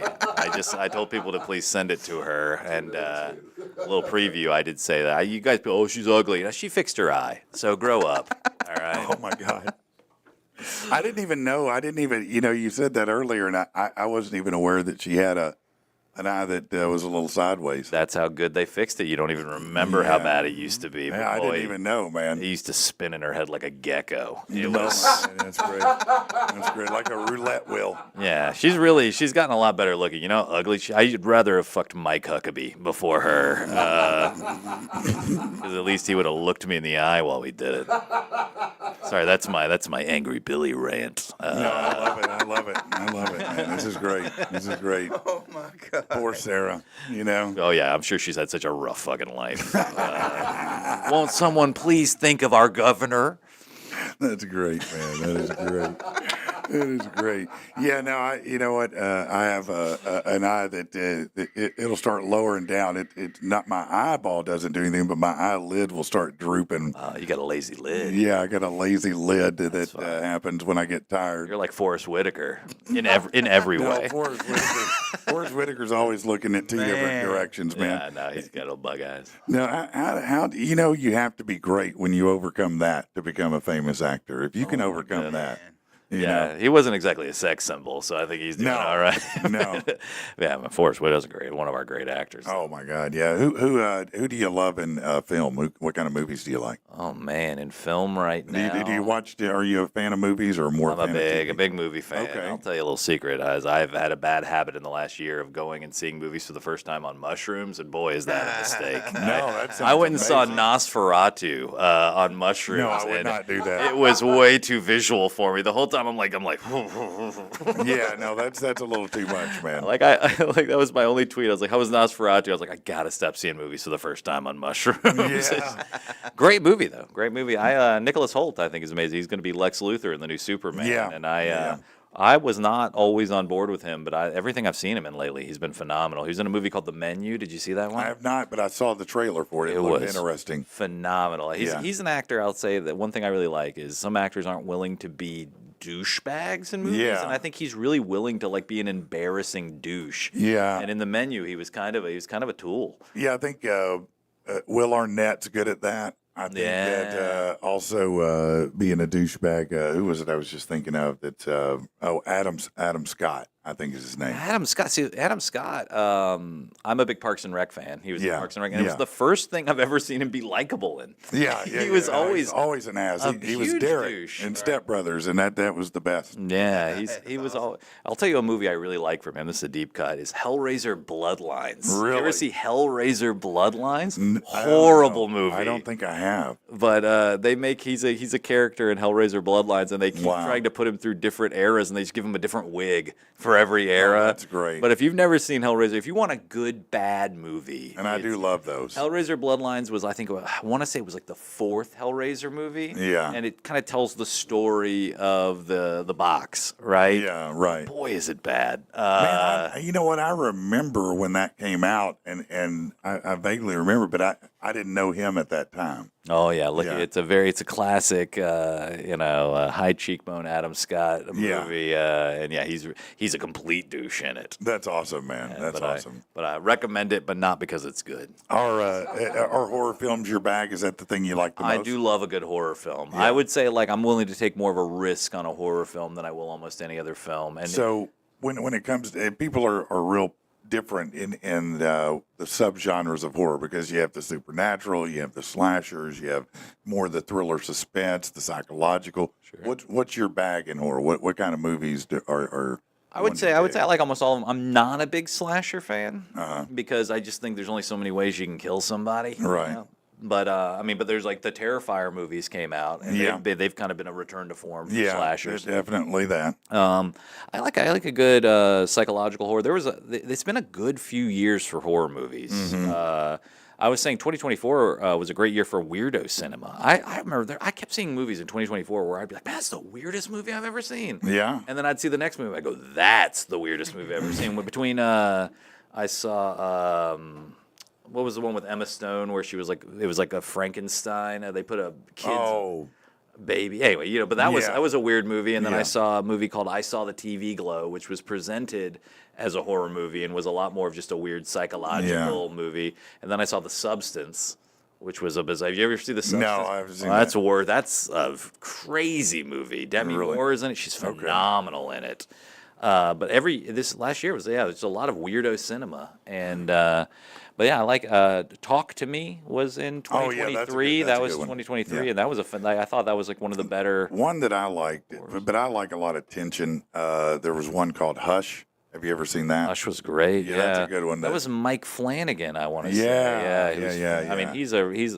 he's doing a lot of Stephen King stuff. but Yeah. Mike Flanagan's phenomenal. Did you watch Midnight Mass on Netflix? Yes, yeah. One of the best miniseries I've ever watched. He's phenomenal. Man, speaking of that, I'm late to this party, but sometimes my wife and I we'll pick a show to watch, something that typically we like reality stuff, especially competitions, but sometimes we like to just watch quirky things. And so she goes, let's check out. I mean, everybody's talked about White Lotus. Let's check it out. It's supposed to be a comedy, right? And I knew right off the bat it wasn't a comedy. I was like, you can call it a comedy if you want to. It's not. It's like it's quirky, but It yeah. is quirky. It's one of the weirdest things I've ever watched. I'm watching it, and I'm not watching it. I'm just like, where the hell are we going? You're like here? taking it in. Yeah, You're it's experiencing such a weird it. Yeah. journey, and I don't know where it's going, what it's really about. I don't understand anything about it, honestly. But it's weird. Yeah, I like a good what do they call them? Anthology television series Oh, where yeah. like every season is its own thing. Like Yeah. Fargo was like that, where everyone was its Yeah. own thing. Yeah, I think we're in a golden age of television right now. Yeah, I don't even know if it's television, entertainment. We're quickly leaving television, but yeah, I think you're right. Yeah. I think you're seeing some of the most interesting things ever being made. Yeah, but I mean, like what you're doing, and there's a lot of like alternative entertainment options Oh, now. yeah. That it's just very I think that people who aren't aware of streaming and like commentary, Twitch, all these things that exist are being left behind because they say that Mm-hmm. Oh, yeah. younger people nowadays watch more YouTube than they Oh, watch anything else. For the first time ever, YouTube hours surpassed television this year. Yeah, It's crazy. I would say I probably watch more YouTube than television. A lot of people do. I mean, I don't. I use a television, but it's just a monitor now. Yeah, To be honest with you, it's not even. I don't ever watch any live television or television channels. I'm not making appointments to watch a show at a certain time. I guess the Super Bowl or some exception like that. But otherwise, I don't ever watch a TV channel. Do you think, as a society, we lose something due to that fragmentation of entertainment? Sure. Yeah, well, you do in a way. You lose the mass experience, the shared experience that, the chances are there'll never be another Seinfeld. Yeah, Because everybody's not watching the same channel. So, at that point in time, you only had like 4 to choose from, really 3 technically. yeah. And so you picked out what was best of the 3. Well, Seinfeld in that time was clearly the best of the 3. But there'll not be another time where your options are that narrow and everybody's that focused on one show. I think it's nice for me because I grew up very poor, and so Yeah. I look at this like feels like more like egalitarian, like a meritocracy now. Like if you've got something to say and Yeah. you get OBS and you get a camera and you get Yeah. a good microphone and you can find your audience. And if you lick buttholes. Yeah, well, that's how you find a bigger audience. But yeah, I think that's cool in a way. Like I find that the lack of gatekeepers is kind of beautiful. Yeah, no, I think that the internet is both equalizer and problem. It's created a real opportunity for a lot of people to find success that may have never found it before. Sure. And it's opened a lot of new doors for paths to success, which is fantastic. It's also given a forum to every wackadoo in the world. So you got to have to wade through which is which, and sometimes they're the same. Today, my wife We don't always agree on everything, shockingly. That's a brutal transition to be yeah, like, speaking no, of no, wackadoos, my wife. Listen, she watches this guy named Josh Block. World of T-shirts is the website, and I guess he's autistic or so. I don't know what he is. He's got some kind of issue. But I watch it. And I'm like, He's got some sort no, of. he does. He's fucked up. He's always fragging out. I mean, that's the whole basis of it is people try to get him to frag out, and I'm like, I kind of feel bad about watching it. But he's super popular. Yeah. Everybody's watching it, or a lot of people watch it. I mean, thousands upon thousands. But I don't feel good when I'm like, yeah, I feel like they're exploiting this clown. Yeah, I often think about like our celebrity culture in the internet. It's like everybody's a part of Howard Stern's whack pack now. Yeah, like they're all just like, wow, look at this freak. Yeah, and but you know, I think it's also like when you start down that path, that's all you see, right? Like I see a lot of like really, it's like again, where you're doing a lot of people out here where they're just making content specific to what people want, you know, where they're finding their audience. Yeah. And I think that's beautiful. But yeah, sorry about that autistic T-shirt guy. No, I mean, but it's just like, you're right. You're making specific content like that mukbang where people just watch other people eat. That's wild. Isn't that me. not wild? Oh, man. That's the weirdest thing in the world. You got some fat chick in there and some dude's, you know, grinding up her burgers into a milkshake and pouring it down her in a funnel. And, you know, people are watching it going, yeah, I'll pay you more for that. Yeah. Maybe I just haven't found my mukbang. You know what I mean? Like maybe everybody's got their big thing they like. And I think I just wonder, I'm like, God, when you have to have at one point, you watch somebody do that and you're like, yeah. I'm into this, you know. Like I'm so vanilla. Yeah, no, I like normal shit. It's weird. I shouldn't say normal. That's a label, isn't it? I'm not supposed to say that. I like normal shit. I call them judgment words. You know what I mean? I try not to use judgment words because you know you go like, what is normal? Well, sure. But I feel like but there is some kind of barrier if line. you could curse someone with a fetish, I think that would be a cool power to have. If you just could like, touch someone in the face and be like, "You're into feet now," you know what I mean? Oh damn! And then you go, "What? No!" And I'm like, "Yeah, that's you're gonna need it to get off now. So good luck, loser." Show me those corns, baby. Right? That's what I'm saying. Like I'm so fortunate because I'm just like, God, it's so hard as a single man to convince someone to fuck me. If I had to also be like, also bring your feet into it. I just think that would be. Well, you know, the thing that amazes me because like any man, I've seen porn and you go and you look and you're looking at all the categories and you're like, man, I need like 30 seconds and some pretty normal stuff and I'm out. I'm like, how many things are there here for you to look at and go, man, I didn't even know that existed. I still, I didn't want to see Mario bang Marge from The Simpsons, but here I am watching it, you know? Maybe I'm into this. Yeah, I still Google porn the way like a 14-year-old on the internet for the first time would. I'm like, pretty girls having a good time, you know, whatever.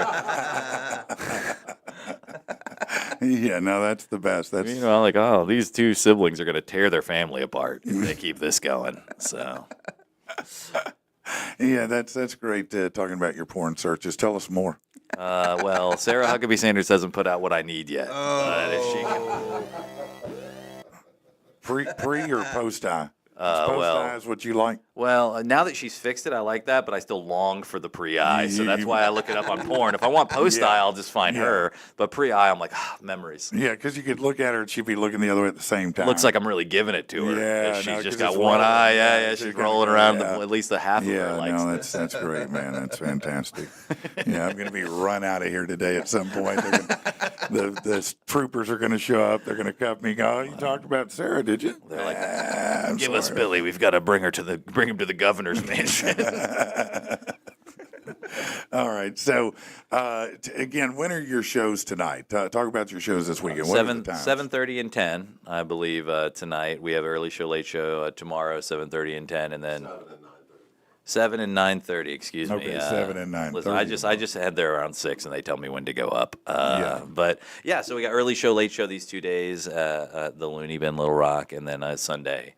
We've got the Gateway Show. You can go to gatewayshow.com. Now, We've got all the information. I know at the very beginning we talked a little bit about it, but tell people, in your words, not mine, about the Gateway Show and what that particular show on Sunday is about? So you don't even necessarily have to be into weed for it. It's sort of a more of a silly show than a weed show, but it does have stand-up comics tell jokes sober, and these are typically comics who do not smoke. So a lot of times people go, oh, well, don't comics already get high? Not the comics we book typically. Okay. So we take people who don't typically smoke, and they tell stand-up completely sober, having been sober all day long. Yeah. And then we do the intermission, we get them high, and they come back and they attempt to tell more jokes. And we do say attempt because we're giving these people, it's not just like, oh, here's a joint. Like we take infused joints, which if you're not aware of what an infused joint is, it's when you take a joint and then you dip it in hash oil and you roll it in keef and then you just give it to the person. You're like, good fucking luck. Yeah. So, Blast off. It's a real special thing. You see God real quick, and then you got to go do jokes. yeah. So it's but it's very funny. Again, I know it's a little lowbrow, and it is, but it is. The idea is to get somebody to strip away all the veneer of society from them and see what they are like when they're just at who they really are. And I think a lot of comics. I don't say so myself. I think people are. I think they're naturally funny people more often than not. And I think when you get them high and you get them silly and you get them raw, you get to see a different side of them than the veneer that they present on stage. And so that's the goal. Again, not to sound too pretentious about it, but it is the goal to like kind of see what they are stripped down. And it's a fun thing. I think some people get the idea that it's going to be like sort of a mockery of them, sort of a laugh at them, and that's not it. I think it's very much a laugh with them. Oh, sure. The audience is allowed to get high, although you don't have to. But it's a very silly show. No, that's an awesome carve out, or especially a Sunday. You get your church in the morning, then come and have your little fun. Well, 420's on Easter this year. Oh, is it? It That is. dope. So it's Easter That's dope, 420 this literally. year. So yeah. So you were talking about some of the things online, the different YouTube and videos and things. So I saw this. You're talking about how we judge things. We sit back and judge. So video online, and it's a couple at a wedding. They're getting married. And you can hear this baby just screaming in the background, yelling, crying. The video, the lady goes on to say that it was supposed to be a child-free wedding. Everyone was told not to bring their kids. This person brought their kid, and I guess several people offered to take the kid out, but the parent was like, listen, I drove 10 hours to see this. I want to see this, and, I'm going to hold my own kid. So my question is, what would you do in that situation if that's going on? Do you find that hilarious? What do you think? To give a genuine answer, I think there's a phrase. I was listening. There's a podcast called Revisionist History with Malcolm Yes. Gladwell, and he has an episode about why people don't throw basketballs granny style for free throws. Yeah. And the whole episode is just about being disagreeable, about how some people are very, like, everybody's on a scale of agreeable to disagreeable. And it doesn't necessarily mean you're rude. It's just, are you willing to make somebody disagree with you? Yes. And I would Are you say, do conflict you have a high oriented? level of disagreeability? Like, I'm sorry, but man the hell up and walk over to that person and say, this is my day. I asked for no children. I don't care if you got the best kid in the world. This is I'm spending so much money for this. Yeah. You got to get the hell out of here with your kid. What are they going to do? No, I'll fucking kick you out, right? Yeah. Like, you either send your kid an Uber to wherever they need to go, Yeah. or you leave with Yeah, them. punt Like, the baby. That's Nobody, what's gotta I'm not happen. going to be mad at you for not coming to my wedding. But I am Like, going to be mad for you But ruining you don't, it. But like, this isn't your day. This is my day. Yeah. Same way somebody comes to the show and they start yelling at me on stage, I'm gonna kick them out. This is my show. For the entire audience is here to enjoy it, not you. Yeah. I will kick you out. And I think that's, to me, I don't. The parent is not the villain inherently. Mm-hmm. I think they're entitled, and nobody's said no to this person in their entire life. And if I'm a groom in that situation, I'm not going to let my wife be upset. I'm going to go and be like, hey, listen, love you, mom, or whoever the hell it was. I love you. You're right. But you got to go, man. I You gotta take asked. that kid somewhere. Yeah. Oh, what is it fair? Well, guess what? It's my day. I'm the God Emperor of this day, and you got to get the hell out of here. Yeah. No, I agree with that. I just don't know why you would be worried about losing that person as a friend. Yeah, no. Like, they don't care about you. They should Clearly. be worried about you in that moment. And Right. I think we do a lot better to be more disagreeable in this country and be willing to risk hurting someone's feelings. So, hey, I love you, but you got to get the hell out of here. Yeah, no, I think just speaking truth helps instead of not, Yeah, I think if we were a little more direct with each other, and Yeah. because I think people are so worried about upsetting each other nowadays, Yeah. and not even in like I don't think we should be rude. I don't think we should be aggressive, but. It'd be another thing too if they didn't ask that and then the baby comes and you're Right. like, well, you didn't set that expectation. But when you set that and they bring it anyway, that person's already said "fuck you" to you when They did that. kinda did, They did. you They know, they went, they "Eh, really fuck did. them. I'm bringing my kid Yeah. anyway." So at that point, they've already been aggressive. and They've already the been kid's direct. screaming, and you know it's a no kid thing, and you know they're up at the altar, and why wouldn't you walk away? I think, but it's fun. I don't have kids, so I'm sure that there are probably people that would hear that and would go, well, you just don't know what it's like. And I No, go, I do know what it's like, and I do have kids, and you walk away is what you do. You Yeah. take the kids somewhere else. well, yeah, because if it hadn't been a kid-free wedding and your kid cries, I still would say you got to take the kid outside. I don't care if it was kid free or not. If my kid's screaming and they're at the altar, I got to walk away with that little badass and Yeah. do something to adjust that attitude somehow. But depending on the age of the kid, some kids they lack emotional regulation at some age, and you just got to Yeah. take the kid. You have to remove the kid from the experience. No, it's right? you got to beat them. Yeah, give him a good shake or two. You know what I mean? No. Yeah, I don't. I mean, I don't have a kid, but I would look at that person and go, yeah, you're right. I don't give a shit though. Yeah, no, get your kid out of here. Yeah, you got to go. You got to go. All right. So, Chad, what do you got going on this weekend, man? What are you going to be doing? Piercings. Lots of piercings. Lots of piercings. Lots of bonus Too holes. cold to do any damn thing else. Yeah. Man. You're giving or receiving? I'm a body piercer. There you go. I'm just being. You're like 8 freedoms. That's what I'm going for. No, he's definitely a receiver, aren't you, Chad? No. I used to be very pierced up. see you got a I had little my piercing. gauges. I had my snake I bites. see I had the- my yeah. labret. It was very counterculture. What happened? You It was who I was then. And it just ran its course. Like stand-up comedy, really, it was like I had my Libraean still, my middle piercing, and it just was like you see it and you're like, this just begs more questions than it answers, and it just Yeah. wasn't really who I was. I was happy to have gotten them. I'm happy for the scars, but yeah, it wasn't really who I was anymore. No, it's cool that you recognize that. Yeah, that was part of me, but it's not now. Yeah, I I've would- been there. I think if you're interested in doing it, you should just try it, because the worse you hate it and you have a little scar, and then that's a memory of you tried something for once in your Yeah. life, Yeah, no, that's interesting. Yeah, when I was probably in my 20s, I had my ears pierced, and I did that for a long time till my kids started yanking them out of my ear, and I took them out and I never put them back. I just said, That's a great reason, though. yeah, You're no, like, I'm not mad about it. because when you fight through it, despite that, who are you doing it for, right? Yeah, Because no, like it wasn't either for way, him. you're living for either you don't do it Holding because on. of being worried, and then you're living for someone else, or you keep them in because you're like, well, I don't want to feel like I'm a failure, so I don't want to prove them right. You were that person then, and then you're like, you know what? Yeah. Life has made me not need this Right. anymore. No, that's exactly right, and that's a real sage way to look at it. Is we all evolve, and you have to accept that shit changes, man. You don't always like the same thing again. You may like eating ass today, but who knows?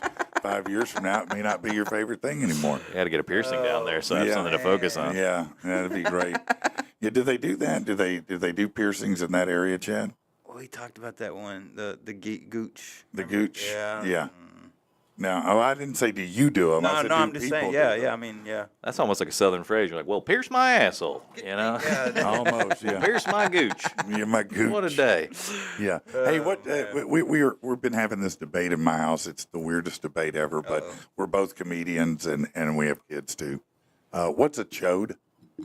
A chode is a tiny, stubby little dick. Yeah, right? that's exactly. Yeah, I think the idea is that it's wider than it is long. That's right. Yeah, and that's what that's what I think. That's what my sons think. Right. My wife looked it up and it said it was like the taint, but I've never heard that ever referred to as a chode. The taint is the taint, or the gooch. Well, that's probably not a hill you want to die on as a family man. You're just like, sure, dear. No, but it's always been a tiny little dick. Yeah, that's what I thought too. Yeah, a short, fat dong. Yeah. I'm trying to think if there's a word like chode that they could be No, mistaking I it mean, for. But she pulled up maybe the gooch. dictionary Maybe. and some kind of definition, and it literally was what she said. But I'm like, nobody uses that word taint. that sounds like a second page of Google answer. Is what that sounds Like like. a That's Urban Scrolled until Dictionary. she found Yeah, what she that- wanted. that Is sounds what like you're saying, maybe that Yeah. American style. Like Yeah. I've done my research, That's and a hilarious. chode is a gooch. All right. Let's see. We've got Billy Byrne won. Billy Byrne one coming in here shortly, and very excited about that. I do want to mention this very quickly. We talked a lot about weed, but let's talk about CBD for a minute. There's a company called Botanical Alchemy Nutraceuticals. We had Jerry in here earlier this last week. They're a veteran-owned company, and what they do is they make CBD sublingual recipes for your specific needs. So whether it's pain, stress, anxiety, weight loss, they've got custom blends that they craft for you. So you go to the website, which is bantx.com, bantx.com. You go to the website and choose the one that you want, and then they'll send it to you, and then you start giving them feedback, and they'll tweak that until it's exactly what you want it to be, so that it fits you perfectly every single time. You can go over to bantx.com. Now, use PATP25 to get 25% off of that deal. So that is a real good value for you. And it works because if you take CBD in a pill form or a gummy form, your body's going to absorb 20% of it. If you do it sublingual, it's 80%. So it's a much more effective way to do it. So check out bantx.com. You'll be glad you did. And don't forget PATP25 for 25% off. Hookup. Yeah, that hookup, baby. That Telling hookup. you, man. Yeah. So what's going on with Kristen right now? When is she? Is she coming in next week still? We could probably have her come in next week. And didn't you say she was off and she was going to come in? She's off on Fridays, so yeah, we can have her Okay. come in on Fridays. Yeah, we need to have her come in next week and talk to us about some of the things that she's doing. Yeah. Yeah, definitely, some of man. that stuff. Yeah. Yeah. I know she's probably listening, so. All right. So Billy Byrne won. He is a local rap artist. Yes, and then sir. I spoke with your other friend, Victor Cooper. and we're going to have him on down the road a little bit, working on that, getting that set up. Awesome. Yeah, that's going to be great. Just all kinds of interesting musical people. By the way, I saw yesterday that our friend Luke Shoemaker had it's now over 3.5 million, Man, almost he's 4 blowing million up, man. streams now. Good job, Luke. No, he's they badass are stuff really out there, blowing man. up. They're about to announce their first show for Vantage Ruins. That's his new band. I will and be there. it's going to be awesome, man. It's going to be great. Kristen just said she'll be here. Do what? She says I'll be here. Oh, hey, all right. Well, good for Kristen. I appreciate you coming in and doing that. So anyway, back to where we were. Talk about your, what your goals are for the next few years in comedy. What's the next frontier for you to tackle? It's with going through the breakup and everything, it's been kind of like, what do I want in Yeah. life? Maybe it's approaching 40 and just having to really have that midlife crisis level stuff. But right now I'm happy. It may not be the best answer in the world, but just happy to keep doing what I'm doing. Yeah. I love to ask comics. I'm like, if you could look in a crystal ball and you could find out beyond the shadow of a doubt that where you're at in comedy right now is as far as you will get in comedy, would you still do it? Mm-hmm. And I would absolutely, if this was all I ever accomplished, I would continue to do it for the rest of my life. I love the art form. I love the act. I love the process. If I had to put an actual goal, 5-year goal style thing, right now it's so much of it is social media, cutting up clips, putting out specials. So this year I would like to, by the end of the year, probably record all the material that I'm writing about the breakup, just get it out there because you can't. It's only going to be fresh for so long. Right. Put that out there, record it. Being in Colorado, I know a lot of videographers and producers and creators, and one of the reasons why I wanted to move out there was just to be able to be generally creative, help other people produce stand-up, produce content in general. Yeah. So I think that's my goal, is to kind of integrate into Colorado and become a part of not just the comedy scene but the art scene and help make cool things happen. Yeah, that's cool. That is a good goal right there. So you really want to be part of the bigger network and help people.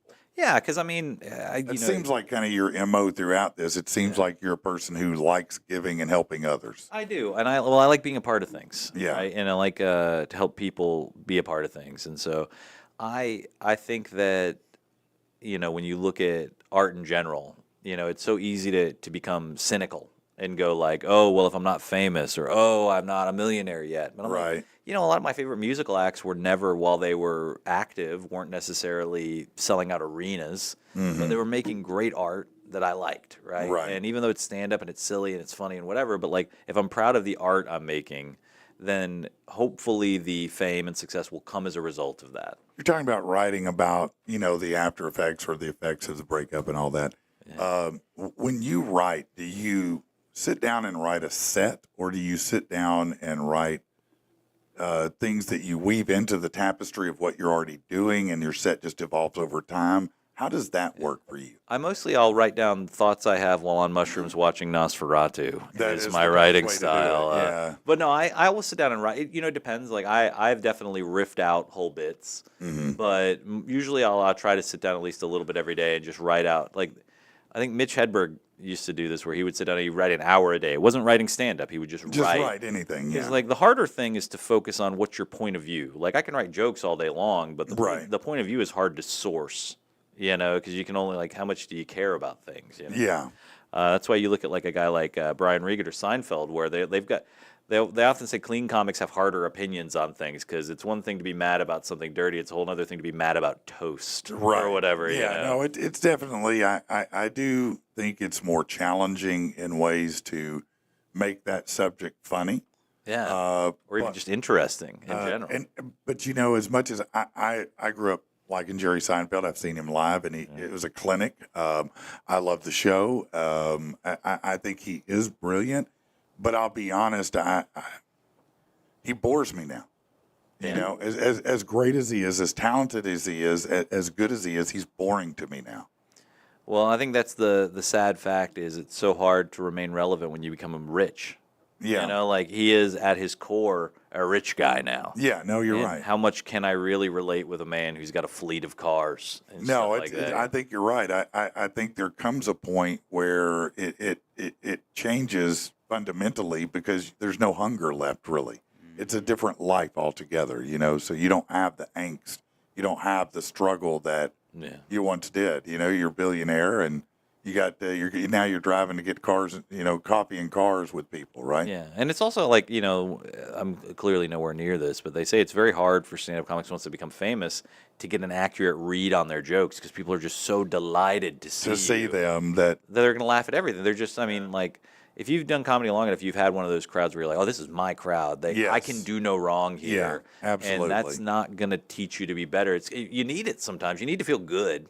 Yeah. But when that's you all need to be you kicked get, a little bit here and there and go, man, that joke didn't work at all. you need to do comedy in front of people who could give less of a shit. Because then when something hits, you're like, okay, this is something. Like this made this crowd who didn't care about me like me.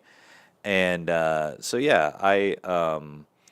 go back to it, I think that one goal I would like for myself, because right now I did my clean comedy special through Dry Bar, and then of course I didn't do that for a while. I'm a fairly dirty act. I'm not like, I try not to be vulgar, but aside, Sarah Huckabee Sanders aside, but yeah, no, but that's different. But I would love to, after I get through all this material, to try to work on something a little cleaner, not for anything other than just so I can just to challenge prove myself that I can do it still. Yeah, no, it is a real good challenge to be able to try to do that and position it that way.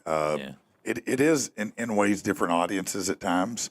Different audiences respond. That late night drunk crowd may not like that as much at times.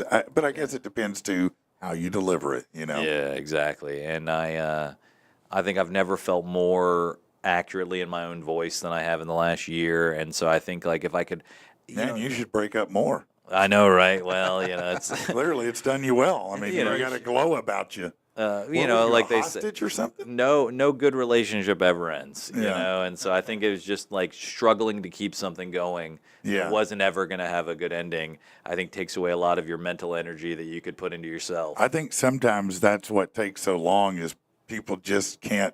It's just. Man, if we could just slowly get to this breakup and softly do it instead of just breaking up.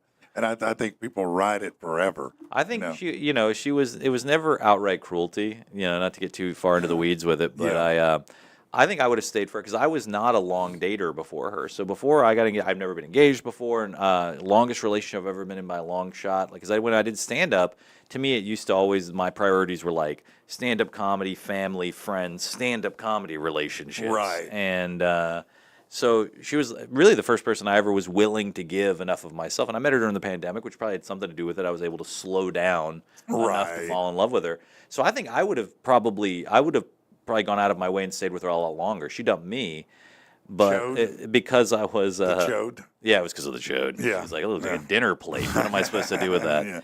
But no, I just to get into it. Yeah, it's just I was very loyal. I was like, I'm committed to this. You know, Yeah, I didn't let's work get through into it, this. whatever it is. Yeah. But you know, she wasn't. And then once we broke up, she was right. It wasn't right. Like the moment we were done, I was like, Yeah, that's right. you know, I don't know how much I miss her at this Yeah. point. And Well, yeah, isn't that wild how that works and how your brain works? Because Yeah. before that moment, you'd have been like, oh, shit, this is going to be the worst, you know? but I think like I don't view loyalty as a bad trait, right? Like I think that that's something that in our modern era where a new person's right at your fingertips, there's a lack of loyalty. You know, amongst friendships, it's so easy to cut people out. Like it's so much easier to cut someone out of your life than it is to Well, work hard to keep them in your life. Because people aren't working as hard for those friendships as they once did. Yeah. You know, again, I mean, prior to the internet, and all of that, all you had to do was talk to each other and get to know each other. Now you're getting to know each other through text and sound bites. And so what's the real investment there? Yeah, and if like If you're not especially- really invested and you didn't grow up with them, I mean, what do you care?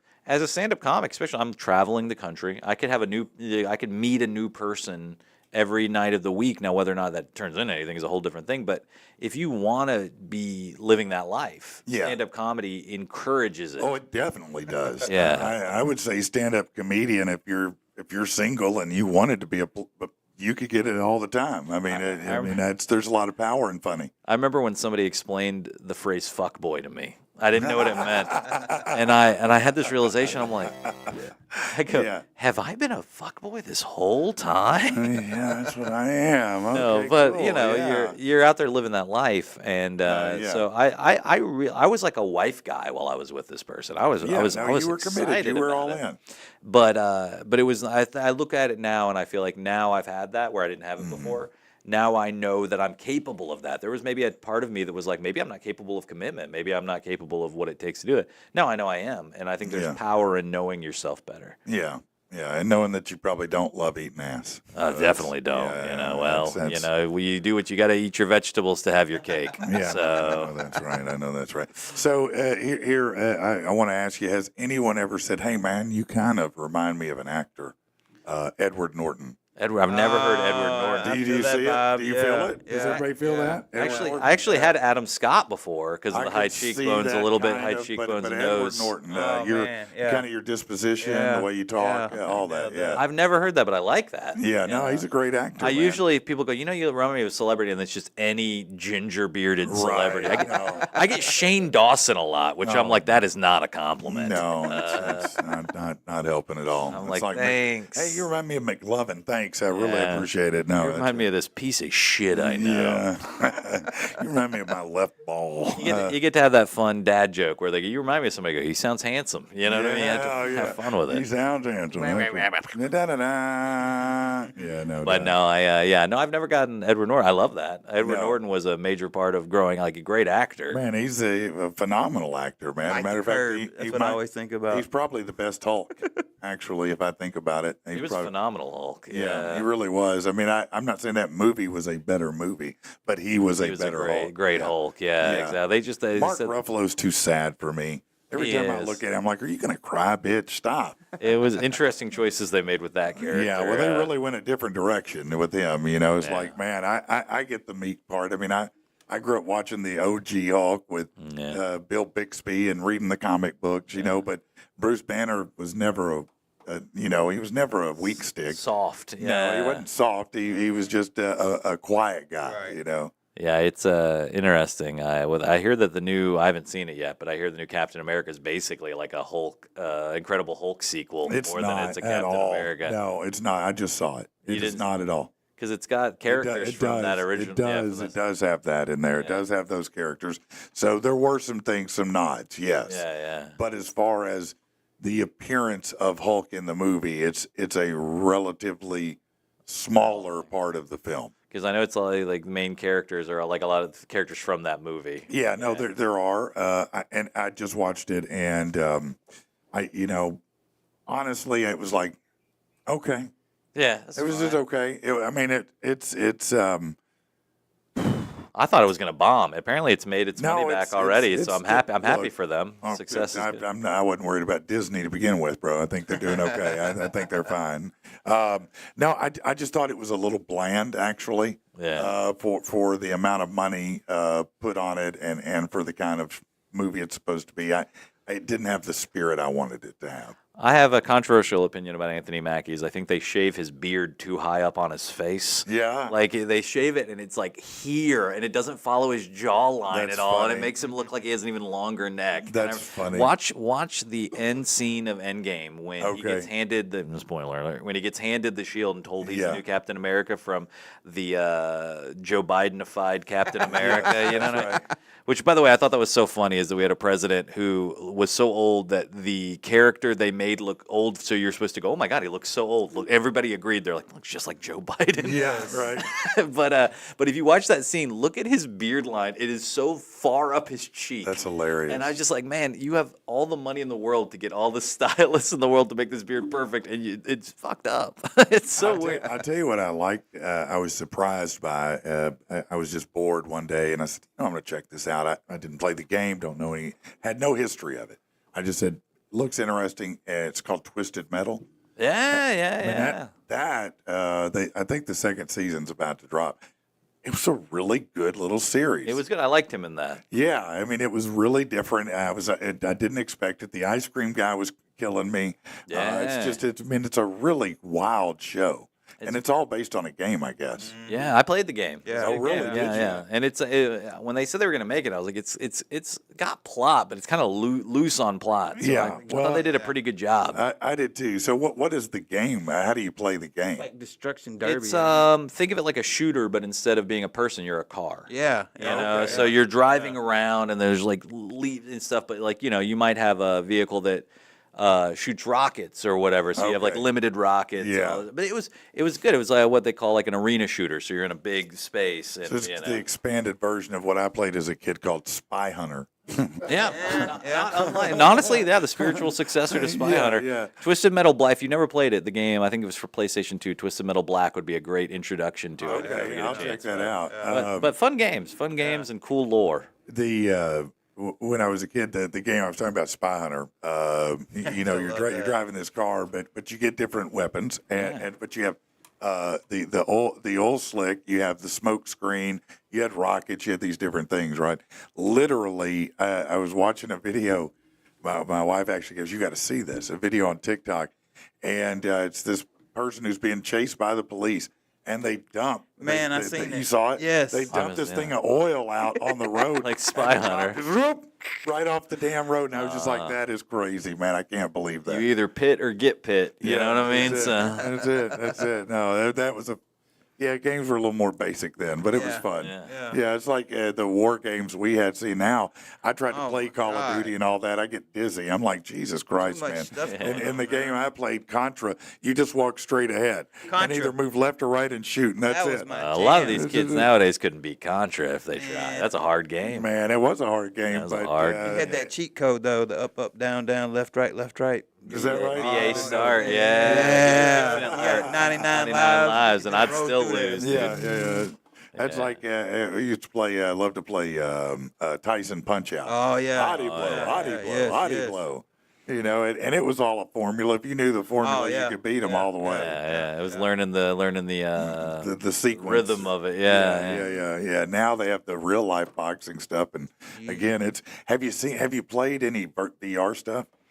I played some VR boxing, and boy, that there was a Creed boxing game Yeah. on Yeah, VR that yeah, was. I mean, you won't feel more like a fat piece of shit till you do VR Dude, I need boxing. to bring mine up here. Man, we should. I got an Oculus. I need to bring it yeah, up here. yeah. We did a one called Bar Fight. Yeah, I know bar fight. You know that yeah, one where I you know can just go in a fight. bar and Yes. fight anybody? Yeah. And I've told this a couple times, but anytime someone's done it, I love to say, because I'm fighting this guy, and I guess his lady came up, and I just started whooping her ass. It just punched her right in the baby maker. Bow, bow, bow, bow. I was like, only in the video game can I do this, and it's all right. You got to get the aggression out somewhere. Yeah, you know? she deserved it. She shouldn't have walked up on me like that. I had the It was between me and your man, bitch. If her husband loved her, he'd keep her out of this. Yeah, that's right. I Blame him for it. I did VR comedy during the pandemic. Really? So there's a comedy club called Failed to Render Comedy Club by a gentleman out of Kyle Render out of Texas, but it was in VR. It was in like VR chat That's or wild, Meta. bro.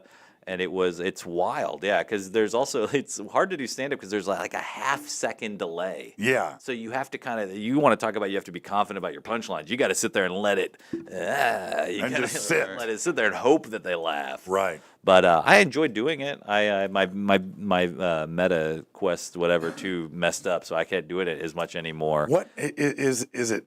Is that just dead now? Really, this whole idea of the metaverse, or is it gonna? Is there another iteration of this to come? I think that if you hadn't had like your Android phones, your iPhones, that the cell phone as it is today wouldn't. Yeah. You needed that like ease of use for the common person. Yeah. When you look at like a giant metaverse headset, it's heavy on your head. Yes. It's not connected to anything else. So you have to have your own like you have to download apps separately. I think It's like, very cumbersome. I was really hoping that the Apple version of the Vision? the Vision. I was hoping, even though it was expensive, it would take off, and it Crazy really expensive. didn't. Because I think it's going to take something like that. I have these glasses you can plug into like your phone or your computer that you can see through them, but it projects the screen onto the glasses. Really? X-Real, I think is the name of them. X-Real glasses, and they're really cool. Completely impractical, just a gadget, right? Yeah. But when I had that, I was like, this could happen. Like once they figure out a way, once the computers make get it small light enough and easy. where you can just wear glasses. Yeah. And it pops up. I think you'll get augmented reality before virtual reality, where you're walking around and you see something and it'll pop up on the screen. Yeah, you yeah, know, right. Like right. your heads-up display from Sure. Tony Stark and Yeah, stuff. you know? yeah, exactly. I think I think that'll happen, and then VR will come as a result of that. But I loved it, but I got that it wasn't for everybody. Speaking of Tony Stark, we just talked about this week a news story that came out where this guy's developed, for lack of a better term, a mark, like a mark suit, the Iron Man suit. Yeah. And now 2 different special forces groups are going to be using them. Boy, Yeah, so you're talking about they're literally, they go 85 miles an hour. that's wild. Yeah, and they fly. And so that's wild. That you're going to have Iron Man suits actually more or less out there. People using them. And they were talking about using them in the application of, imagine, one of these ships where the pirates, not the ARG pirates, but the other ones, I'm the captain now kind of pirate, they can do that to Fly in quick, fly out quick. Because you can see a boat coming from forever. But if someone's flying in, you just may not drop see that. down, yeah. You may not see that. So. That's wild that they're still working on that. With drones, seem like they're just going to be the future. Seems like we're just going to have some dude with a remote halfway across the country. Well, that's definitely going on now. I mean, they're definitely doing that. That's a thing. Scary, weird, crazy stuff. You know what? This is really terrible, but still crazy. Ukraine pulled some stunt, and they kind of mirrored. Who was it that had done it recently? I know it was. Israel had done a thing where they somehow got explosives in all the terrorist pagers and all their enemy pagers. Oh, that was wild. Right. Yeah. All right. So Ukraine apparently took a page out of their book and somehow got in all these pilots virtual headsets for simulations and detonated them all, and took out a bunch of pilots. That's weird, man. If I had first of all, pager in general in the year of our Lord 2024, but if I had a pager explode and kill half my friends in a terror, I would just never trust anything ever again, ever. right? No. You got in all of our pagers? All of them? Bro, I'd be living a Luddite life in a cave after that. I'm a Mennonite. Yeah, You know what I mean? never again. They'd get in your butter churner, though, after that. You'd still blow up. Yeah, it might. Yeah, churn too hard and that's it. That's it. Exactly. All right, man. Tell them again your name and where to find you online. My name's Billy Anderson. You can go to BillyAnderson.com. Got it. It's I got really in that early. simple. I got in early. Yeah, if BillyAnderson.com. you want to email me, it's Billy@BillyAnderson.com. So I keep it Golly, simple. Well, I you keep it did simple. get in there early, didn't you? I did. That's right. That's right. But GatewayShow.com for Gateway Show. But yeah, I'm at the Looney Bin Little Rock all week, and I would love to see you guys again. Follow me on Instagram at Why Not Billy, though. That's me. And then Facebook.com/Billy Anderson's got my clips, got everything. But yeah, thank you guys for listening to me ramble about Sarah Huckabee Sanders. Yeah. Hey, listen, if before the show tonight, because I'm certain all of you are going to the show tonight. Everybody. Yeah, every one of you. You probably want to get a little pregame in. So why don't you head over to Stone's Throw Brewing? My friend Theron over there has that. You know, their craft beer. They've got like 14 different beers on tap, and always something good going on. Now, they do have a patio. It's probably too cold today, but he's always got new brews on Friday. And so get in there, check it out, and see what he's got. And then don't forget to swing by there Monday and get you a $5 crowler. Anything they have on draft, you can get a $5 crowler. There are no exceptions to that whatsoever. So you definitely want to check it out today. Go to Stone's Throw Brewing over there at 402 East 9th Street. So again, Billy Anderson, thank you very much for coming in and hanging out with us today. Really do appreciate you doing that. Well, thank you for having me, man. It's been a Oh, man, great hell time. yeah, man. It's been an awesome time. And hopefully I'm going to get out there Sunday to see the Gateway check Show. it out, man. Super excited to check that out and see what you've created there. I think that's a really unique item that you put together. Really, really cool. I hope people come and see. I think it's a lot more than the sum of its parts, and I hope people come out and check it out. What'd you say, Wayne? Already mostly sold Already out at this out, point, so yeah. get in early. Yeah, if you want to do the Gateway Show, you better go ahead and get tickets today. Go to loonybinlr.com, loonybinlr.com, and do it right there. And go ahead and get your tickets ordered because it's going to be sold out. Sold out. Probably, I would bet by tomorrow it'll be sold out. So don't screw around on that. All right, so I guess earlier, for whatever reason, I'm not sure why, that the rant, that there was no audio. So I have to do a second take on it. So that's fine. We're going to do it now. Patrick, he's an angry SOB. Patrick, are you freaking kidding me? Patrick, right here on PATB. Sung it. Camera where I put it. Thank you, man. KFC, the company once known as Kentucky Fried Chicken, is leaving the state for Texas. The chain, which was founded by Colonel Harlan Sanders, is leaving its Louisville headquarters to set up shop in the Dallas suburb of Plano. The CEO, David Gibbs, said, "I'm confident it's another important step in growing our iconic restaurant brand." Are you freaking kidding? I mean, Kentucky's in the goddamn name. It ain't Waco Fried Chicken, not Texarkana Fried Chicken, not Nacogdoches Fried Chicken. And it was founded in Kentucky in 1890. Yes, in 1890. That's 130 years of slinging crispy Yardbird out of Kentucky. And honestly, the only two exports out of that state are Kentucky bourbon and Kentucky Fried Chicken. I mean, on a scale of 1 to Lindsay Lohan, how much does Kentucky suck? Did they elect a new vegan governor who singled out meat as the thing that had to go, which would be ironic when you consider that vegans are gay and gay guys love meat on the bone? Okay, that may be a little stereotypical if I'm being honest. Probably 95% of vegans are gay. But back to the cluck cluck. It's like Kentucky doesn't even want new people. They're getting rid of KFC. Their state music is bluegrass. The wood baseball bats that went out of style in the 1980s. Louisville Slugger, anyone? You definitely better call a meeting to make sure the tourism team doesn't let Kentucky bourbon get away. Because if you let everyone realize what's going on, if they sober up, realize where they live, it's over. One more loss and Ohio's going to annex it and give it to the Buckeyes as a practice facility. Next up, in what apparently passes as news this week, pundits breathlessly exclaimed they knew why Trump sent the Resolute desk from the Oval Office to be refurbished, because Elon Musk's son wiped a booger on it. They said Trump's a germaphobe, and he ordered it right after his son left. Well, you can certainly understand that, right? Are you freaking kidding me? Yeah, that's exactly what happened. Oh, Elon Jr. got knuckle deep in that sniff box, yanked out a nostril plum with a snot rainbow, plunked it down on the Resolute desk, and just left it there. When 47 saw it, he squealed like a girl and yelled, OMG, because that's how he talks. OMG, Jr. dropped a booger bomb on the desk. That's a COVID crunchy right there. Get it out of here. Or maybe if he took 12 seconds to think about it, do you know how many different fluids have been on that desk? Just the Clinton years alone would be enough to keep CSI on a year-long forensic journey. This desk, I've probably got more DNA than 23andMe. Under the desk, on the desk, in the desk, the side of the desk. It's seen more asses and genitalia than the free clinic. If you scrape that desk, use whatever was on it to fertilize an egg, it produces an alien with 3 cooter boxes and a Bill Clinton head.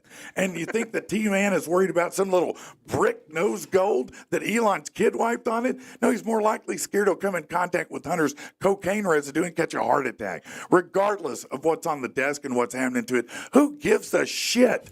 Let's talk about real stuff that's happening. That's crazy enough, isn't it? And finally, oh yeah, let's get to this one. Lily Phillips is the gift that keeps on giving. Right. We recently talked about her. She's known for her OnlyFans page where she recently had sex with 100 men in one day. Now she's announcing her first pregnancy. That's right. She took to Instagram with the news on Tuesday saying the secret's out, Baby Phillips 2025. On a podcast, she said, I would want kids, but later down the line. Well, hey, I guess congratulations are in order, right? Are you forgiving me? Yeah, let me send out a card to celebrate this amazing news. So I address it to you. And which of the 100 whack jobs that just lined up to shoot their shot, literally and figuratively? This sounds like it might be the greatest episode of Maury I've ever heard. All right, number 72, looks like the results are in, and you are not the father. Yeah, she's going to start sobbing, run to the back of the studio. Maury's going to run up to try to comfort her. I know you're upset, but only 18 more to go, Lily, because certainly she doesn't have a committed boyfriend, right? I mean, he's like, I want to have a baby with you, but I'm going to need you to get through this 100 dongs in a day event before we do that. And he'd have to wait about 10 days after that, so it didn't look like it went 8 rounds with Floyd Mayweather. Her catcher's mitts had so many guests, she'd had to have a Ring doorbell installed just to be able to see who did what. Yeah, rewind that ring cam. There it is, number 92, just unleashed an army of Thor's tadpoles, a boatload of baby batter delivered to the harbor. I'm sure he's going to be stoked to find out he's the daddy. Yeah. This is Lily Phillips. Remember a couple weeks back you joined my penis party on the patio? If I'm not mistaken, you were number 92, right? Yeah. Well, listen, I'm pregnant and click. Hello, 92, are you there? I can't believe he hung up. You don't think he's excited to be? Whatever. That's it. I am out of here. And that is it for today. Hey, thank you guys. It's been a great show. Thank you to everybody who's been here, and we will see you the next time around. We're out. Hey.